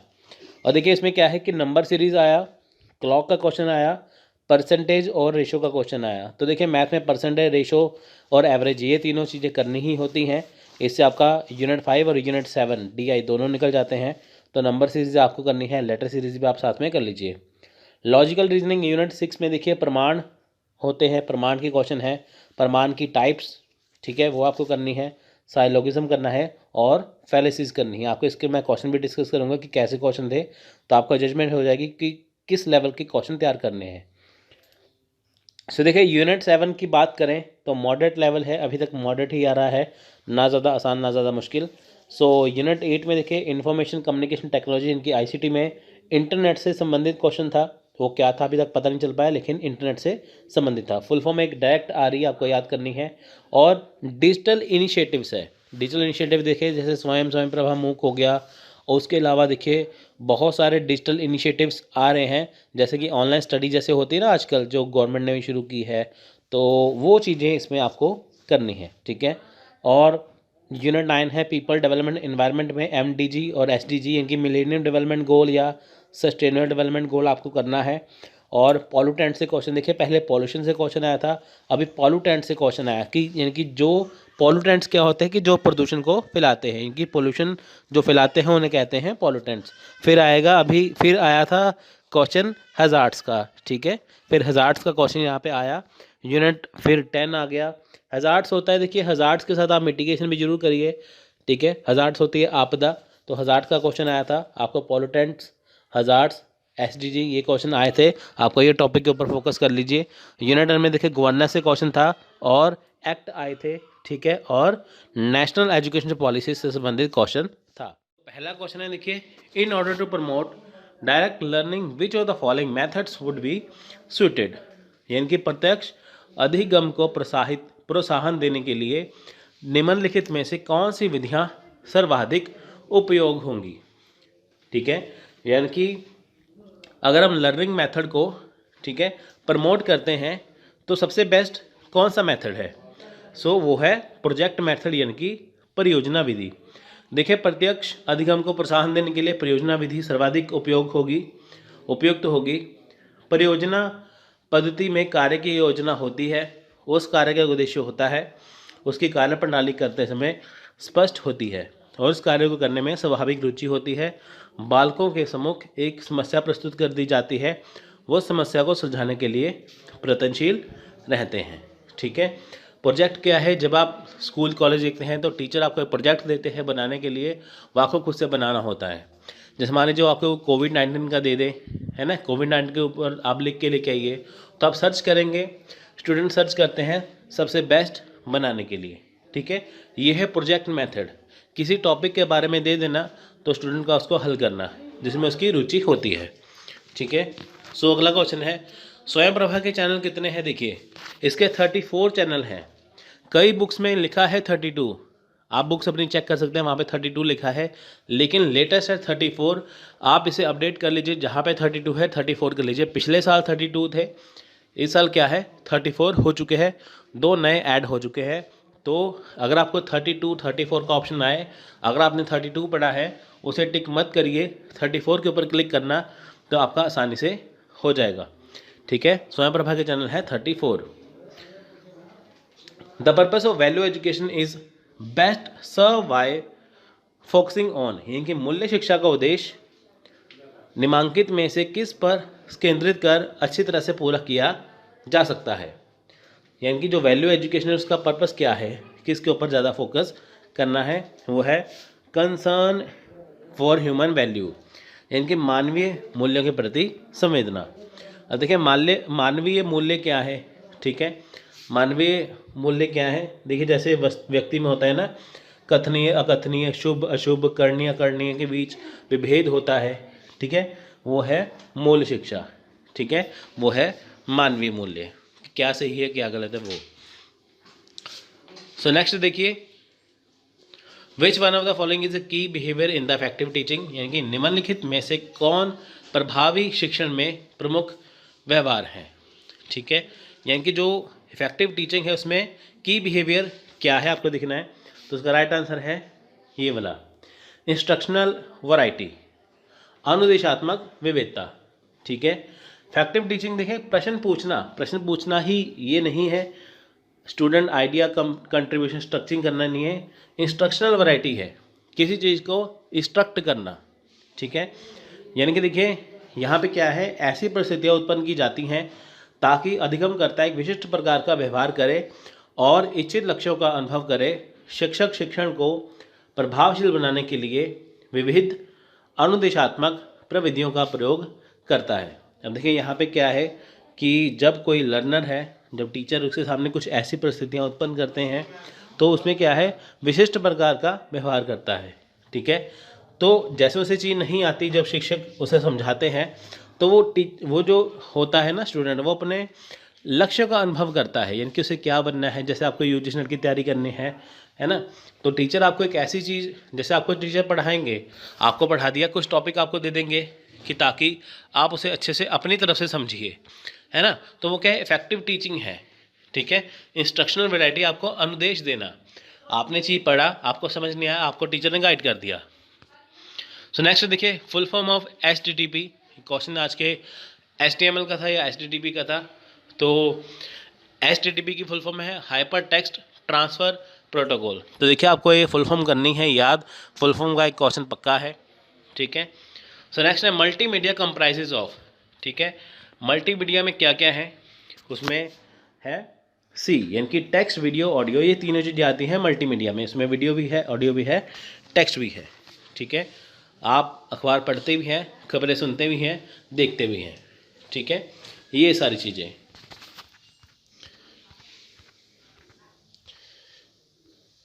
ठीक है, तो 2 क्वेश्चन यहाँ पे बचे हैं। सो देखिए, sustainable development goals SDGs sets in 2050 by nation are intended to achieve by. ठीक है, जो SDG है, यानी कि सस्टेनेबल डेवलपमेंट गोल हैं 2015 में जो बनाए गए थे, उनका टारगेट कितनी देर का है कि उसको हम कब तक प्राप्त करेंगे। ठीक है, सस्टेनेबल डेवलपमेंट गोल में जो गोल्स हैं उन्हें कब तक प्राप्त करना है। ठीक है, उन्हें प्राप्त करना है 2020 तक, यानी कि जो सस्टेनेबल डेवलपमेंट गोल है वो हमें 2030 तक जो है वो प्राप्त करने हैं। कितने गोल हैं, 8 गोल हैं, टोटल 8 गोल है। ठीक है, एक है मिलेनियम डेवलपमेंट गोल, एक है सस्टेनेबल डेवलपमेंट गोल। सस्टेनेबल में 8 मेजर गोल हैं जिन्हें आपको अचीव करना है, जिन्हें सरकार को अचीव करना है 2030 तक। सो लास्ट क्वेश्चन है ये वाला। देखिए ऐसे क्वेश्चन आया था नंबर सीरीज का 0, 6, 24, 60, 120 और साथ में x, यानी कि x की जगह पे क्या आएगा। ठीक है, आपको काउंटिंग करनी है। ठीक है, राइट आंसर है 210, 210। सो ये कैसे आया, देखिए यहाँ पे क्यूब चल रही है। ठीक है, 1 की क्यूब, 2 की क्यूब, 3 की क्यूब, 4, 5। ठीक है, यहाँ तक देखिए 120 तक 5 की क्यूब है। 1 की क्यूब को किया 1, ठीक है, 1 - 1। ठीक है, एक को अगर हम 3 बार करेंगे तो आ जाएगा 1, -1 करेंगे आ जाएगा 0। 2 की क्यूब को देखिए 2 को 3 बार किया, 2 दिन 4 दूनी 8, 8 में से 2 माइनस किया, माइनस क्या करना है, जो फ्रंट वाला है। ठीक है, तो ऐसे ही लास्ट में आएगा 6 की क्यूब। ठीक है, 6 गुना 6 गुना 6, 6 को 3 बार करें थे 216 आएगा, उसमें 6 माइनस किए तो आ जाएगा 210। तो ऐसे क्वेश्चन आ रहे हैं। देखिए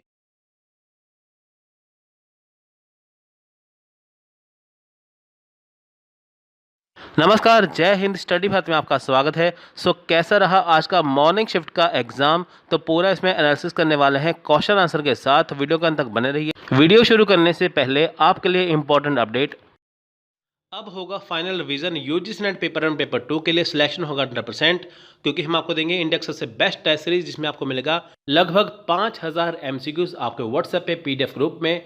पेपर 1 की कॉस्ट है 99 रुपीज़ और पेपर 2 की कॉस्ट है 99 रुपीज़। ये सब्जेक्ट यहाँ पे लिखे हैं। सो बिना देर करिए अपना फ़ोन उठाइए, इस नंबर पे कॉन्टैक्ट हो, व्हाट्सअप करिए। आपको लिखना है 99 रुपीज़, आपको पूरी जानकारी मिल जाएगी। करिए बेस्ट तैयारी, बेस्ट डिस्कस कर लेते हैं। देखिए मॉर्निंग शिफ्ट में टीचिंग एप्टीट्यूड में इनडायरेक्ट टीचिंग से क्वेश्चन आया था, लर्निंग डिसीज से आया था, की बिहेवियर से आया था, टीचिंग मेथड से आया था। ठीक है, इनमें से क्वेश्चन आया था। क्वेश्चन क्या है अभी तक पता नहीं चल पाया, लेकिन इनमें से क्वेश्चन आया था। सो रिसर्च हाइपोथेसिस से क्वेश्चन आया था रिसर्च एप्टीट्यूड में, इंपेरिकल रिसर्च से आया था, और डिडक्टिव इंडक्टिव से आया था, और सैम्पलिंग से क्वेश्चन आया था। सो कंपैरिजन था ग्लोबल एजुकेशन से रिलेटेड, ईजी था। कम्युनिकेशन में देखिए टाइप्स ऑफ कम्युनिकेशन था, hard disk, verbal non verbal communication का क्वेश्चन था। यूनिट 5 में देखिए लेटर सीरीज का क्वेश्चन था, डायरेक्शन सेंस का था, प्रॉफिट एंड लॉस का था, और ट्रेन का क्वेश्चन था, ट्रेन स्पीड एंड डिस्टेंस का। ठीक है, लॉजिकल रीजनिंग में देखिए यूनिट 6 में अनुमान, फैलिसीज वगैरह के क्वेश्चन थे। सो देखिए, अगर मैं बात करूं डाटा इंटरप्रिटेशन की, लेवल इजी था। आईसीटी में देखिए कंप्यूटर से क्वेश्चन था, फुल फॉर्म थी, डिजिटल इनिशिएटिव से था, ठीक है। यूनिट 9 पीपल डेवलपमेंट एनवायरनमेंट में अर्थक्वेक से क्वेश्चन था, नेचुरल गैस से, ओजोन लेयर से और पोल्यूशन से क्वेश्चन था। हायर एजुकेशन में देखिए गवर्नेंस से और स्कीम्स थी, और साथ में एक्ट और नेशनल एजुकेशन पॉलिसी के क्वेश्चन था। देखिए नेशनल एजुकेशन पॉलिसी 2020 से क्वेश्चन रिपीट हो रहे हैं, तो आप उसे अच्छे से करिए, ठीक है। आप देख सकते हैं 0, 6, 24, 60, 120, ठीक है। अब यहाँ पे क्यूब है, यहाँ पे क्यूब है 0 की क्यूब, 2 की क्यूब, 3 की, 4 की, 5 की, 6 की, ठीक है। अब देखिए यहाँ पे क्या है कि क्यूब चल रही है, जैसे 2 की क्यूब है तो 2 माइनस करना है, 3 की क्यूब है 3 माइनस करना है, 0 क्यूब है 0 माइनस करना है, तो इसका आंसर आएगा 210, ठीक है। 6 की क्यूब है, इसको 6 की क्यूब को आपस में देखिए 6 को 3 बार गुना किया, ठीक है, उसमें से 6 माइनस कर दिया तो 210 बचा। उसके बाद देखिए क्वेश्चन नंबर 2 आया था, where does India produce the most energy, Bharat सबसे ज़्यादा ऊर्जा कहाँ उत्पादन करता है, ठीक है। तो इसका आंसर था, देखिए ये क्वेश्चन कहाँ था और कैसे था, ठीक है। तो ये क्वेश्चन, इसका आंसर है थर्मल, ठीक है, थर्मल से प्राप्त करता है। देखिए 2-3 ऑप्शन थे, थर्मल उसका राइट आंसर है। अब देखिए मेन बात आती है जगह की, ठीक है। मान लीजिए क्वेश्चन फिर से रिपीट होता है कि कहाँ पर करता है, तो आपको आंसर देना है झरिया। झरिया कहाँ पे है? झारखंड में। अब देखिए थर्मल प्लांट क्या है, अब देखिए कोल जो होता है कोयला, उसे हम थर्मल भी बोल देते हैं, ठीक है। So nearly 80% of total electricity generated in India is from coal, यानी कि देखिए भारत में जो बिजली बनती है वो कोयले से बनती है, and is the main source of nation green house gas emission. इसका मेन सोर्स क्या है? जो हमारे इंडिया की ग्रीन हाउस गैस एमिशन है, यानी कि देखिए इंडिया में जो कोयले से बिजली बनाई जाती है, कहते हैं ना थर्मल प्लांट लगाया है, इनकी बिजली बनाने का प्लांट लगाया है, तो कोयले को कहते हैं थर्मल, तो इसका राइट आंसर है थर्मल। ये कहाँ पे है? सबसे ज़्यादा देखिए जो Greenpeace the largest coal belt in India Jharia में है, ठीक है। सो भारत थर्मल से करता है, कोल को थर्मल कहा जाता है, ठीक है, या थर्मल को कोल कह दिया जाता है या कुछ भी। सो नेक्स्ट क्वेश्चन है, what is the full form of abbreviation CD ROM. CD ROM का पूरा नाम क्या है? देखिए इसका नाम है compact disc read only memory, ठीक है, compact disc read only memory. So next है, what is the full form of abbreviation BIOS। अब देखिए BIOS, अब देखिए इसके बाद देखिए BIOS की फुल फॉर्म क्या है? BIOS की फुल फॉर्म है बेसिक इनपुट आउटपुट सिस्टम। अब देखिए ये होता क्या है, ये सबसे पहले कंप्यूटर सिस्टम का जो बोर्ड है उसमें प्री इंस्टॉल होता है। जब भी देखिए होता क्या है कि it is the first software to run automatically when the computer is powered up. देखिए जब भी कंप्यूटर चालू होता है, जब भी कंप्यूटर स्टार्ट होता है, तो ये पहला सॉफ्टवेयर है जो अपने आप ऑन होता है। ये सबसे पहला ऑन होने वाला सॉफ्टवेयर है BIOS, यानी कि basic input output system. Which type of memory holds the computer startup routine, यानी कि मेमोरी का एक प्रकार है जो कंप्यूटर स्टार्टअप स्क्रीन को संभालता है। तो उसका राइट आंसर क्या है? Right answer option number B, यानी कि रोम। यानी कि विच टाइप ऑफ मेमोरी कहा था ना, कंप्यूटर स्टार्टअप रूटीन को कौन संभालता है? रोम, ठीक है, यानी कि रीड ओनली मेमोरी। तो इसका देखिए नेक्स्ट है question number 6, a man in A train notice that he can count 31 a man in telephone poles in 1 minute if the poles are at equal intervals of 50 meter. what is the speed of train, यानी कि train में जा रहा एक आदमी notice करता है कि वह 1 मिनट में 31 टेलीफोन के खंभों को गिन सकता है। यदि खंभे 50 मीटर की दूरी पर है तो ट्रेन की स्पीड क्या होगी? यानी कि देखिए एक आदमी खड़ा है, टाइम पास कर रहा है ट्रेन के अंदर, तो वो पोल गिन रहा है, तो उसने 1 मिनट में 31 टेलीफोन के पोल गिने, ठीक है। अब देखिए यदि खंभे 50 मीटर की नियमित दूरी पर है, यानी कि एक खंभा यहाँ पे है, एक 50 मीटर की दूरी पे है यहाँ पे, फिर 50 मीटर की दूरी पे यहाँ पे, ठीक है, तो ट्रेन की स्पीड क्या होगी? ठीक है, सो देखिए यहाँ पे इसका सॉल्यूशन है, number of intervals between the pole to the 31st। यानी कि देखिए पहले हमें देखना है कि हर एक पोल में कितना डिस्टेंस है, कितना इंटरवल है। यानी कि एक पोल यहाँ है, दूसरा कितनी दूरी पे है। टोटल पोल कितने हैं 31st। तो उसमें से देखिए हमने एक पोल को, फर्स्ट पोल को देखा है, तो 31 में से 1 को माइनस कर देंगे, बाकी बचे 30। यानी कि उसने 31 पोल के लिए है, हमने 1 माइनस कर दिया, बाकी 30 बचे हैं। ठीक है। सो डिस्टेंस कितना है, देखिए डिस्टेंस है 50 मीटर का। ठीक है। 31 पोल में से हमने 1 माइनस किया, जो फर्स्ट पोल था हमने उसे हटा दिया, 30 बचे। अब 50 मीटर की जो दूरी है हमने उसको मल्टीप्लाई कर दिया, तो उसका आया 1500 मीटर। ठीक है। अब जो 1500 मीटर आया, 1500 मीटर को हमने क्या किया कि डिवाइड कर दिया 1 से। ठीक है। 15 मीटर को किससे डिवाइड किया, 1 से। क्यों? क्योंकि जो एक पोल था। ठीक है। तो 1 से डिवाइड किया। ठीक है। ये 1500 मीटर बटा मिनट आ गया। तो 1500 मीटर बटा अगर हम मिनट करेंगे, ठीक है, 1500 बटा जो मिनट है, 1 मिनट को अगर हम यहाँ पे देखिए 60 सेकंड में कन्वर्ट कर देंगे, क्योंकि देखिए 1 मिनट में 60 सेकंड होते हैं। ठीक है। तो हम इसका आंसर जो है वो निकाल सकते हैं। ठीक है। तो आप देख सकते हैं इसका जो आंसर है वो इससे निकल जाएगा। ठीक है फ्रेंड्स। तो ये है क्वेश्चन। ठीक है। तो उसके बाद देखिए यहाँ पे आई होप आपको ये समझ में आ गया होगा। तो यहाँ पे 90 किलोमीटर पर आवर जो इसकी स्पीड है वो बताई गई है। सो नेक्स्ट क्वेश्चन है, Taxila an Asian centre for higher learning in India was declare as a heritage site by UNESCO in. यानी कि भारत में उच्च अधिगम के प्राचीन केंद्र के रूप में तक्षशिला को यूनेस्को द्वारा किस वर्ष में धरोहर स्थल के रूप में घोषित किया गया। यानी कि देखिए यूनेस्को जो है वो आपको पता है हेरिटेज, जो वर्ल्ड हेरिटेज साइट है उसे घोषित करती है। तो तक्षशिला को कब किया गया। ठीक है। ये ऑप्शन थे। तो राइट आंसर है ऑप्शन नंबर ए 1980, यानी कि 1980। ठीक है। सो नेक्स्ट क्वेश्चन है, what is the sequential order of A comprehensible sentence in न्याय फिलॉसफी। न्याय दर्शन शास्त्र में बौद्ध गम्य वाक्य की क्रमबद्धता को लिखिए। अब देखिए यहाँ पे जो न्याय दर्शन शास्त्र है, इनकी जो न्याय फिलॉसफी है उसे क्रमबद्ध कैसे लिखना है। ठीक है। न्याय दर्शन देखिए ऐसे होता है, एस्पिरेशन, एलिजिबिलिटी, कॉन्टिग्यूटी, मीनिंग, यानी कि आकांक्षा, योग्यता, सनिधि, तात्पर्य। ठीक है। तो ये इसका आंसर है। सो ये थे आज के क्वेश्चन जो स्टूडेंट के द्वारा बताए गए थे, जो आपको मैंने बता दिए हैं। नमस्कार, जय हिंद, स्टडी भारत में आपका स्वागत है। सो देखिए आज हम डिस्कस करेंगे 22 सितंबर 2022 इवनिंग शिफ्ट का एग्जाम एनालिसिस।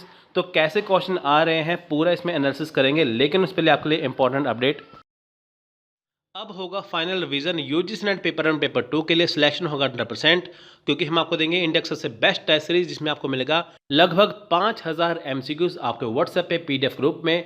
पेपर 1 की कॉस्ट है 99 रुपीज़ और पेपर 2 की कॉस्ट है 99 रुपीज़। ये सब्जेक्ट यहाँ पे लिखे हैं। सो बिना देर करिए अपना फ़ोन उठाइए, इस नंबर पे कॉन्टैक्ट हो, व्हाट्सअप करिए। आपको लिखना है 99 रुपीज़, आपको पूरी जानकारी मिल जाएगी। करिए बेस्ट तैयारी, बेस्ट आंसर। ठीक है। सो देखिए यहाँ पे टीचिंग एप्टीट्यूड में देखिए लर्नर सेंटर्ड मेथड आपको करना है, ये इवनिंग में आया है। टीचिंग फ्लो सिस्टम और फैक्टर अफेक्टिंग टीचिंग ये आया है, आपको इसके ऊपर फोकस करना है। अब देखिए यूनिट 2 रिसर्च एप्टीट्यूड में इवनिंग में देखिए रिसर्च मेथड्स आया है, स्टेप्स आए हैं, थीसिस आए हैं। कॉम्प्रिहेंशन लेवल इजी है। इवनिंग शिफ्ट में देखिए कम्युनिकेशन में टाइप्स ऑफ कम्युनिकेशन है, वर्बल और नॉन वर्बल कम्युनिकेशन से आए हैं। यूनिट 5 की बात करें मैथ्स की, letter series, profit loss, time speed distance, ठीक है, ये यहाँ पे आए हैं। ट्रेन का स्पीड था, डिस्टेंस था, ये आया था। यूनिट 6 लॉजिकल यूनिट, जो लॉजिकल रीजनिंग है उसमें देखिए अनुमान है, प्रमाण है और फैलेसिस है, इसके क्वेश्चन आए थे। ठीक है। और देखिए डाटा इंटरप्रिटेशन लेवल इजी ही है। ठीक है। अब देखिए इसमें परसेंटेज, एवरेज और रेशियो, अगर आपको ये 3 चैप्टर आते हैं तो डाटा इंटरप्रिटेशन का कोई भी क्वेश्चन आप सॉल्व कर सकते हैं। सो अगर आपको डीआई की तैयारी करनी है, सबसे पहले 3 चैप्टर को पक्के कर लीजिए, परसेंटेज, एवरेज, रेशियो को, जिससे आपका डीआई अच्छे से हो जाएगा। सो 8 नंबर यूनिट है आईसीटी। सो इसमें इंटरनेट से क्वेश्चन आया था, फुल फॉर्म आई थी, और डिजिटल इनिशिएटिव्स, ठीक है, जो लेटेस्ट वाले हैं वो आए थे। पीपल डेवलपमेंट इन्वायरमेंट में देखिए environmental issues, natural hazards, ozone layer से क्वेश्चन था, और पोल्यूशन से था, ठीक है। यूनिट 10 में देखिए हायर लर्निंग से था, NIRF रैंकिंग और नेशनल एजुकेशन पॉलिसी से टॉपिक से क्वेश्चन आए थे। तो आई होप आपको ये टॉपिक क्लियर हो गए होंगे। आप मेरी हर वीडियो देखिए, मैं हर वीडियो में सबसे पहले टॉपिक डिस्कस करता हूँ यूनिट के, कि ताकि आप उस टॉपिक से जो अच्छी तैयारी कर सके, उसको नोट करें। उसके बाद फिर हम क्वेश्चन डिस्कस करेंगे, क्योंकि देखिए टॉपिक्स तो पता है कि ये तैयार करने हैं। क्वेश्चन क्या है कि जब स्टूडेंट क्वेश्चन बताते हैं, आधे उन्हें याद होते हैं, आधे भूल जाते हैं, है ना। तो इसलिए हम आपको उतने क्वेश्चन देते हैं जितने वो उन्हें याद रहते हैं। सो चलिए स्टार्ट करते हैं क्वेश्चन। CPU की फुल फॉर्म होती है सेंट्रल प्रोसेसिंग यूनिट।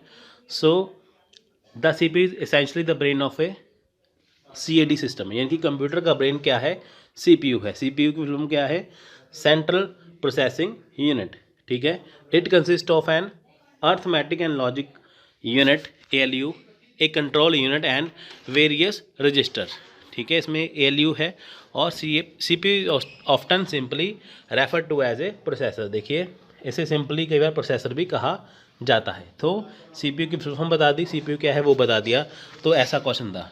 उसके बाद देखिए स्वयं क्या है, स्वयं की फुल फॉर्म देख लीजिए क्या है।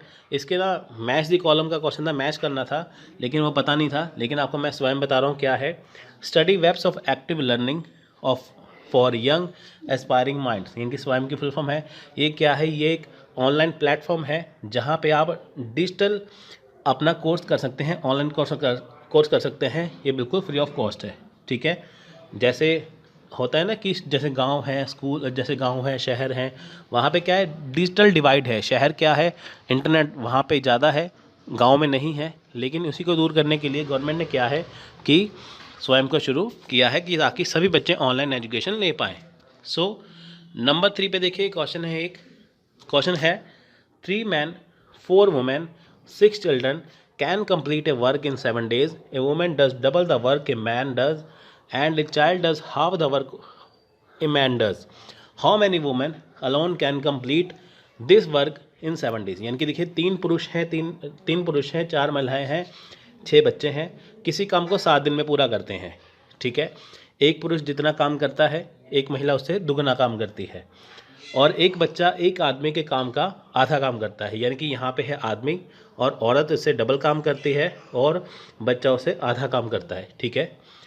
So how many women alone can complete this work in 7 days? हमें किसका निकालना है, वुमेन का 7 दिन में कितना काम करती है। 3 जने काम करते हैं, मैन, वुमेन और चिल्ड्रन। मैन वुमेन को साइड करके हमें वुमेन का निकालना है कि वो कितने दिन में कंप्लीट करते हैं 7 days में काम, ठीक है।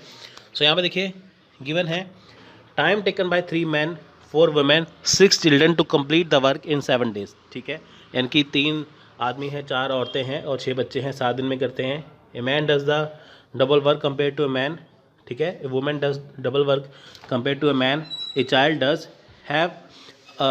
Does half work compare to a man, ठीक है। यहाँ पे रेशो देख लेते हैं मैन वुमेन की। देखिए यहाँ पे 1:2 है, ठीक है। ये वाला ये क्यों है, क्योंकि देखिए आदमी एक है, ठीक है, आदमी एक है, और वुमेन कितनी है, 2 है। यानी कि अगर आदमी एक काम करेगा, वुमेन 2 काम करेगी, ठीक है। और चाइल्ड और मैन का देख लीजिए कि जितना चाइल्ड काम करेगा, यानी कि चाइल्ड एक काम करेगा, आदमी उससे दुगना करेगा। यहाँ पे ये बताया गया है कि जितना आदमी काम करता है उससे छोटा बच्चा जो है वो आधा काम करता है। लेकिन हम क्या लेंगे, हाफ नहीं लेंगे, हम लेंगे डबल। हम लेंगे कि बच्चा जितना काम करेगा चाइल्ड, आदमी उससे दुगना करेगा, बात एक ही है, ठीक है। तो यहाँ पे मैन वुमेन की कितनी आ जाती है, 1:2, और चाइल्ड और मैन की आ जाती है 1:2। कैलकुलेशन करते हैं, देखिए तो यहाँ पे एफिशिएंसी निकालते हैं मैन वुमेन और चाइल्ड की, वो आ जाती है 2:4:1, ठीक है। ये एफिशिएंसी आ गई 2:4:1। 2 मतलब मैन की, 4 मतलब वुमेन की, चाइल्ड की 1, ठीक है। तो इसे फिल कर देंगे यहाँ पे, ठीक है। हम यहाँ पे इसे फिल कर देंगे, इसमें 3 men 4 women 6 child है, ठीक है।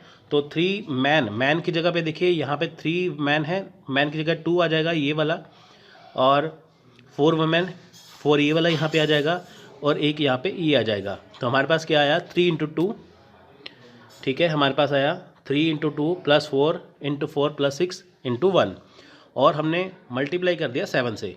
हमने क्या किया, हमने इसमें यानी कि जो ये वाला पोर्शन था हमारा ये वाला, इसमें हमने इस रेशो को डाल दिया, 2 डाल दिया इसमें, 4 डाल दिया इसमें, 1 डाल दिया इसमें। क्यों? क्योंकि हमने यहाँ पे रेशो निकाली है एफिशिएंसी की, ठीक है। तो मल्टीप्लाई करके सब आया 196/4 × 7, यानी कि ये देखिए ये वाला जो है वो कैसे आया, ये वाला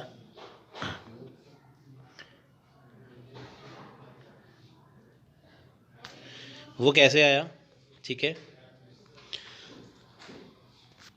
ये ऐसे आ गया, ठीक है। इसको सॉल्व किया, हमारे पास आ गया 7, ठीक है। तो राइट आंसर है 7। सो नेक्स्ट क्वेश्चन है, what is the main M of NEP 2020, national education policy 2020 का मेन एम क्या है? India a global knowledge super power, यानी कि इंडिया को नॉलेज सुपर पावर बनाना, ये है नेशनल एजुकेशन पॉलिसी का एम। सो नेक्स्ट क्वेश्चन है, the profit earn by selling a chair for ₹750 is 1.2 the loss incurred when the same chair was sold for ₹100. What is the cost price of a chair? यानी कि एक कुर्सी को 752 रुपये में बेचने पर अर्जित लाभ उस कुर्सी को 400 रुपये बेचने पर हुए नुकसान का 1.2 गुना है। कुर्सी की लागत क्या है? देखिए यहाँ पे बताया गया है कि कुर्सी को बेचा 752 रुपये में, यानी कि लाभ हमें नहीं पता कितना हुआ, लेकिन अगर उस कुर्सी को 4 रुपये में बेचा गया, ठीक है, उसका नुकसान हो गया 1.2 गुना। तो कुर्सी की लागत कितनी है, ठीक है, यहाँ पे बेचने का बताया है, लागत नहीं बताई, ठीक है। देखिए दो चीज़ें होती हैं, CP होता है कॉस्ट प्राइस, एक होता है SP यानी कि सेलिंग प्राइस। सेलिंग प्राइस हमारे पास है लेकिन हमें कॉस्ट प्राइस नहीं पता।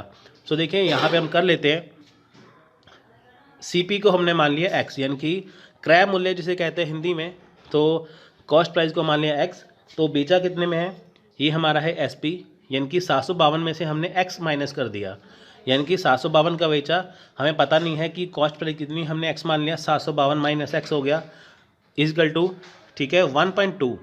1.2 क्या आया, जो उसका लॉस था वो हमने वहाँ पे 1.2 लिखा और ब्रैकेट में लिख दिया X मैंने CP - 400। X यहाँ पे है, X यहाँ पे है, इसका मतलब क्या है, 752 माइनस जो लागत मूल्य है वो, और X - 400 लागत मूल्य -400। इसको सॉल्व किया, 752 को X के साथ और इसको इसके साथ, ठीक है। X वाली जो रकम है वो एक साइड आ जाएगी, ठीक है, और ये वाली एक साइड आ जाएगी, ठीक है। तो सॉल्व करने के बाद ये आता है इतना, ठीक है। अब देखिए यहाँ पे मेन बात क्या है, 1232 कैसे आया? देखिए 752 के आगे क्या है, प्लस, ठीक है, ये है माइनस, ठीक है।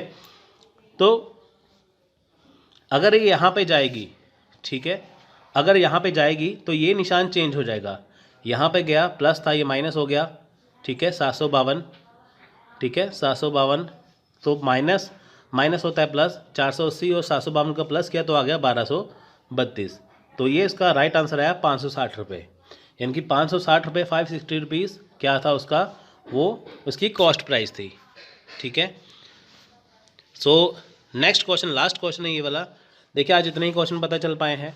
सो लास्ट क्वेश्चन है, assignment method of A teaching is a combination of which of the following, इनकी शिक्षण की समुदेशन विधि निम्नलिखित में से किसका संयोजन है? यानी कि देखिए जो असाइनमेंट मेथड है टीचिंग का वो किसका कॉम्बिनेशन है, ठीक है।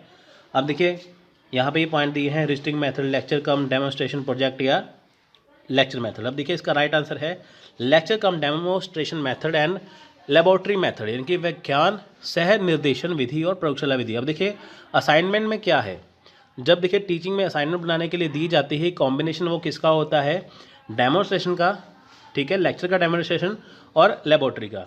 अब देखिए कोई असाइनमेंट बनाई जाती है, पहले समझाया जाता है लेक्चर के जरिए, फिर उसको वैलिड करने के लिए लेबोरेटरी मेथड के द्वारा यूज़ किया जाता है, तो ये असाइनमेंट मेथड इससे बनता है। अगर आप साइंस के सब्जेक्ट की बात करें तो वहाँ पे असाइनमेंट आपको बनाई जाती हैं, तब लेबोरेटरी मेथड यहाँ पे यूज़ होता है।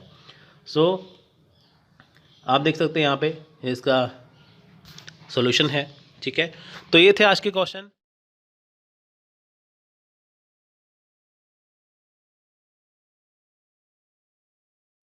नमस्कार, जय हिंद। स्टडी भारत में आपका स्वागत है। सो देखिए, आज हम डिस्कस करने वाले हैं 23 सितंबर मॉर्निंग शिफ्ट एग्ज़ाम एनालिसिस। तो जानेंगे कैसे क्वेश्चन आए थे, जिसके जरिए जिनका अपकमिंग एग्ज़ाम है उनको आइडिया हो जाएगा कि किस प्रकार तैयारी करनी है। लेकिन उससे पहले आपके लिए इंपॉर्टेंट अपडेट, अब होगा final revision UGC net paper 1 paper 2 के लिए। सिलेक्शन होगा 100%, क्योंकि हम आपको देंगे इंडिया का सबसे बेस्ट टेस्ट सीरीज, जिसमें आपको मिलेगा लगभग 5000 एमसीक्यूज आपके व्हाट्सएप पे पीडीएफ ग्रुप में। पेपर 1 की कॉस्ट है 99 रुपीज़ और पेपर 2 की कॉस्ट है 99 रुपीज़। ये सब्जेक्ट यहाँ पे लिखे हैं। सो बिना देर करिए अपना फ़ोन उठाइए, इस नंबर पे कॉन्टैक्ट हो, व्हाट्सअप करिए। आपको लिखना है 99 रुपीज़, आपको पूरी जानकारी मिल जाएगी। करिए बेस्ट तैयारी, बेस्ट। तो देखिए, यहाँ पे आज टीचिंग एप्टीट्यूड के कोई ज़्यादा क्वेश्चन नहीं थे, सिर्फ 1 या 2 क्वेश्चन थे। स्वयं से एक क्वेश्चन था, एक वैसे था, तो आई थिंक ये 2 क्वेश्चन थे। सो रिसर्च एप्टीट्यूड में सिर्फ 2 क्वेश्चन थे, 1 या 2 उसमें थे। अजर्सन रीजन का क्वेश्चन यहाँ पे था, ठीक है। थोड़ा सा टफ लेवल था मॉर्निंग शिफ्ट का। सो कॉम्प्रिहेंशन भी हार्ड लेवल का था, ठीक है।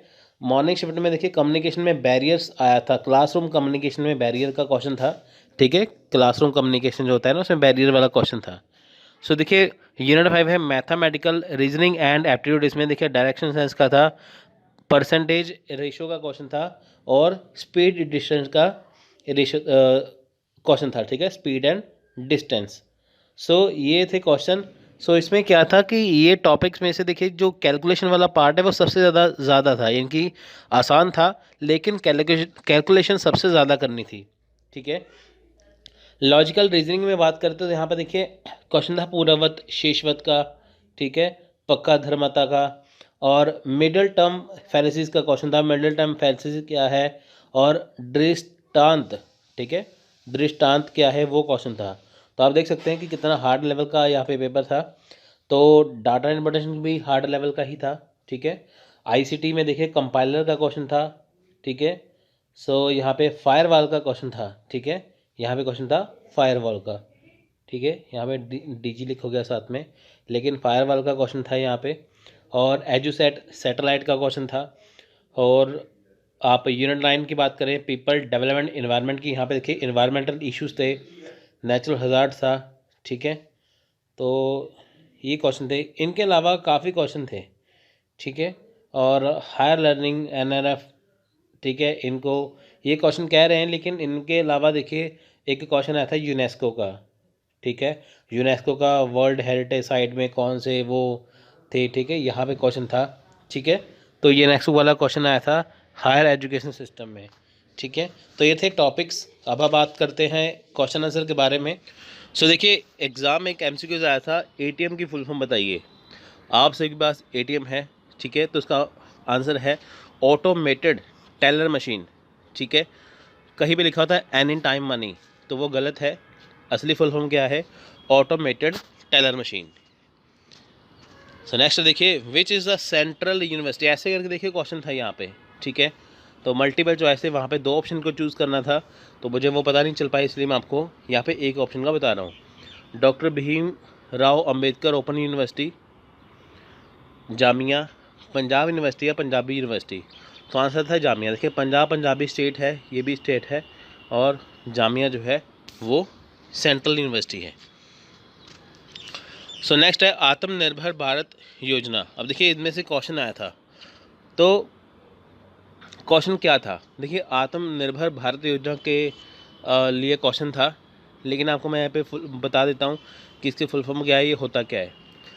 तो देखिए इसे शॉर्ट फॉर्म में कहते हैं ABRY, Aatmanirbhar Bharat Yojana has been launch to incentive employer for creation of a new employment along with social security benefits and restoration of lost employment during COVID-19 pandemic. अब देखिए कोविड-19 जो पैंडमिक आया था, आपको पता है कि बहुत सारे लोगों की जॉब चली गई थी, तो उसको देखिए फिर से, ठीक है, जिन्होंने अपनी जॉब खो दी थी, फिर से रीस्टोर करने के लिए ये आत्मनिर्भर भारत योजना खोली गई है।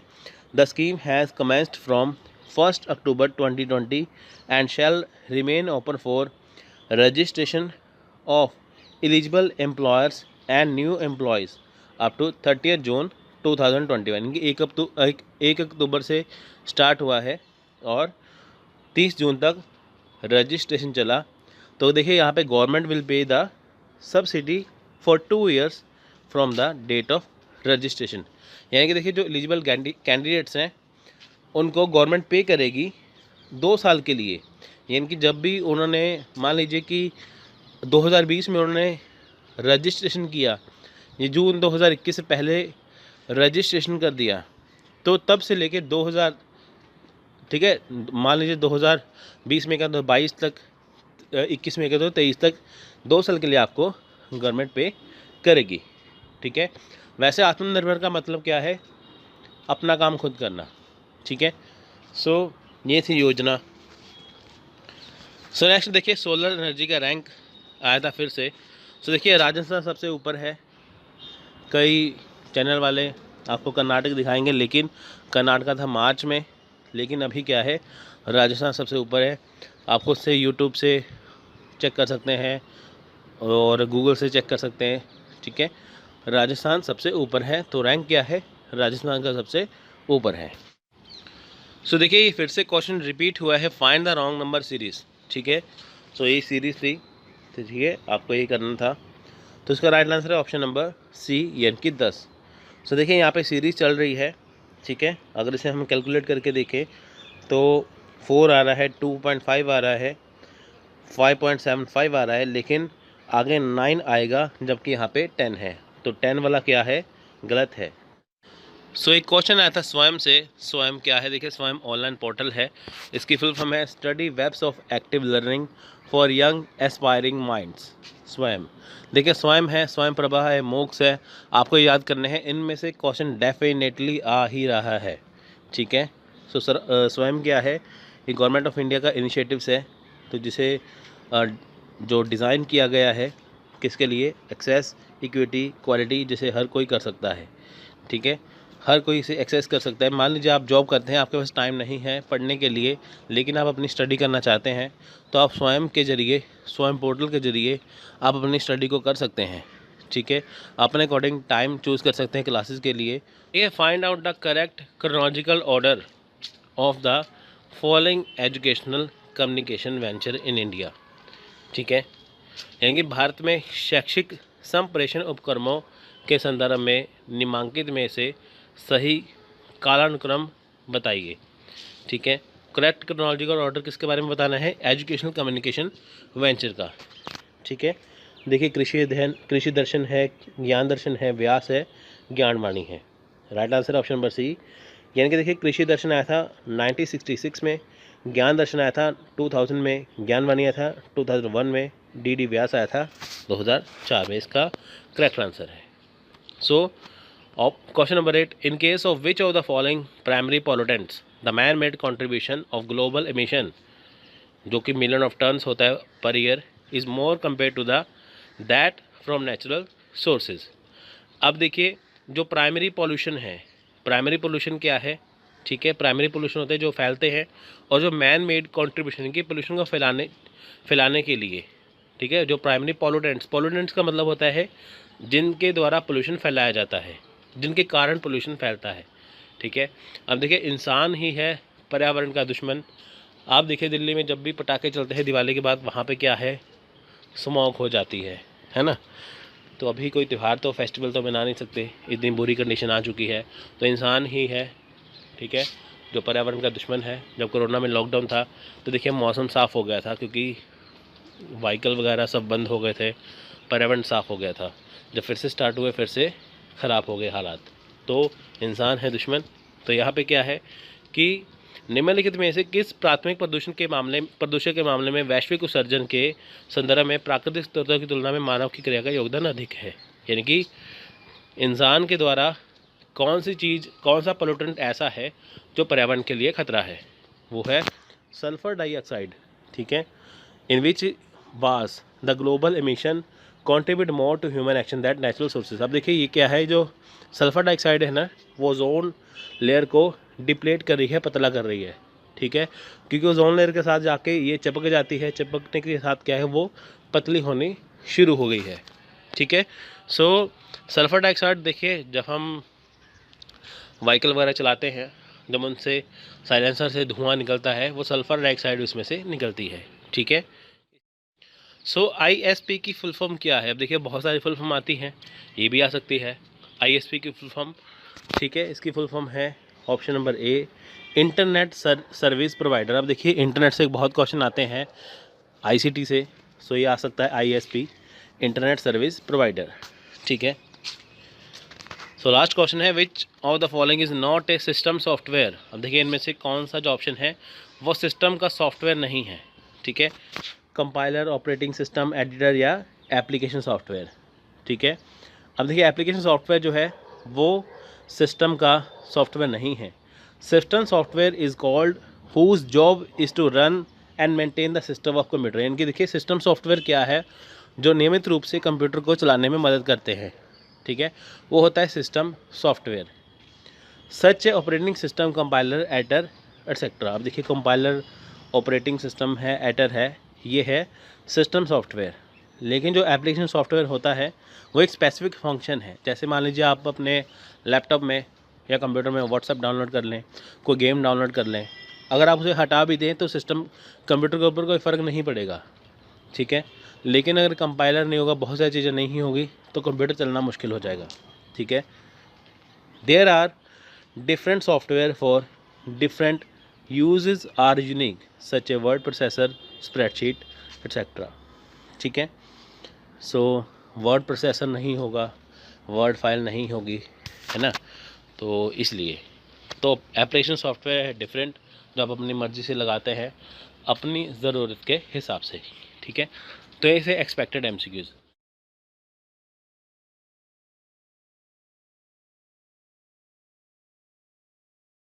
नमस्कार, जय हिंद, स्टडी भारत में आपका हार्दिक स्वागत है। सो इस वीडियो में हम बात करेंगे 23 सितंबर इवनिंग शिफ्ट एग्जाम के बारे में, एनालिसिस करेंगे कि कैसे क्वेश्चन आए थे। लेकिन उससे पहले आपके लिए इंपॉर्टेंट अपडेट, अब होगा final revision UGC net paper 1 paper 2 के लिए। सिलेक्शन होगा 100%, क्योंकि हम आपको देंगे इंडेक्स से बेस्ट टेस्ट सीरीज, जिसमें आपको मिलेगा लगभग 5000 MCQs आपके व्हाट्सएप पे PDF ग्रुप में। पेपर 1 की कॉस्ट है 99 रुपीज़ और पेपर 2 की कॉस्ट है 99 रुपीज़। ये सब्जेक्ट यहाँ पे लिखे हैं। सो बिना देर करिए अपना फ़ोन उठाइए, इस नंबर पे कॉन्टैक्ट व्हाट्सअप करिए, आपको लिखना है 99 रुपीज़, आपको पूरी जानकारी मिल जाएगी। करिए बेस्ट तैयारी, बेस्ट। सो चलिए स्टार्ट करते हैं। पेपर 1 में देखिए, मैं इवनिंग शिफ्ट की बात करूं तो टीचिंग एप्टीट्यूड में देखिए टीचिंग मेथड्स है, स्वयं है, इनमें से क्वेश्चन आए थे। रिसर्च एप्टीट्यूड में देखिए रिसर्च मेथड्स, रिसर्च टाइप्स और असर्शन रीज़न का क्वेश्चन था। ठीक है, तो as compare to another shift, ये जो एग्ज़ाम हुआ था मॉर्निंग इवनिंग का, ये थोड़ा सा टफ था पेपर 1 के लिए। कॉम्पिटिशन देखिए सुबह भी हार्ड लेवल था और शाम को भी हार्ड लेवल ही आया था। कम्युनिकेशन में देखिए बैरियर्स ऑफ कम्युनिकेशन, ठीक है, और कम्युनिकेशन की टाइप्स आई थी। यूनिट 5 देखिए मैथमेटिकल रीजनिंग एंड एप्टीट्यूड में डायरेक्शन साइंस था, परसेंटेज, स्पीड एंड डिस्टेंस ये था। लॉजिकल रीजनिंग में देखिए फैलेसीज, अनुमान, लॉजिक, ये वाले क्वेश्चन थे।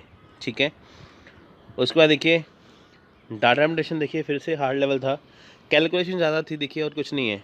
ठीक है, ICT में इंफॉर्मेशन कम्युनिकेशन टेक्नोलॉजी में देखिए कंपाइलर, फुल फॉर्म और कंप्यूटर के क्वेश्चन थे।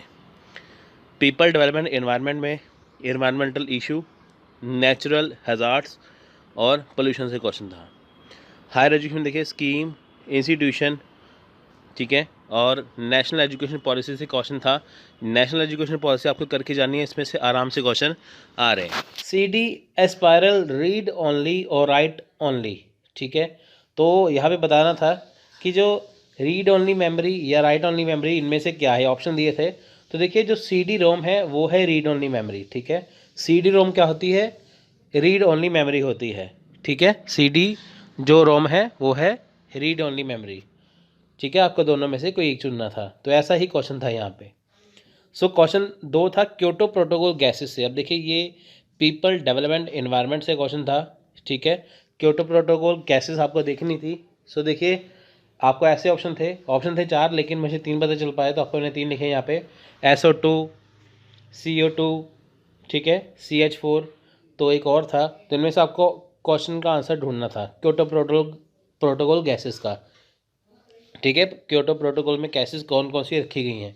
सो देखिए यहाँ पे 6 कैटेगरी है, कई देखिए 7 बताते हैं, लेकिन 7 नहीं है, 6 है। आप गूगल भी चेक कर सकते हैं, बाकी जगह भी चेक कर सकते हैं। तो 6 कैटेगरी है गैसेस की जो क्योटो प्रोटोकॉल के अंदर है, ठीक है, जो कि ग्रीन हाउस गैसेस है, ठीक है। ग्रीन हाउस गैसेस कौन सी है? क्योटो प्रोटोकॉल में 6 कैटेगरी हैं।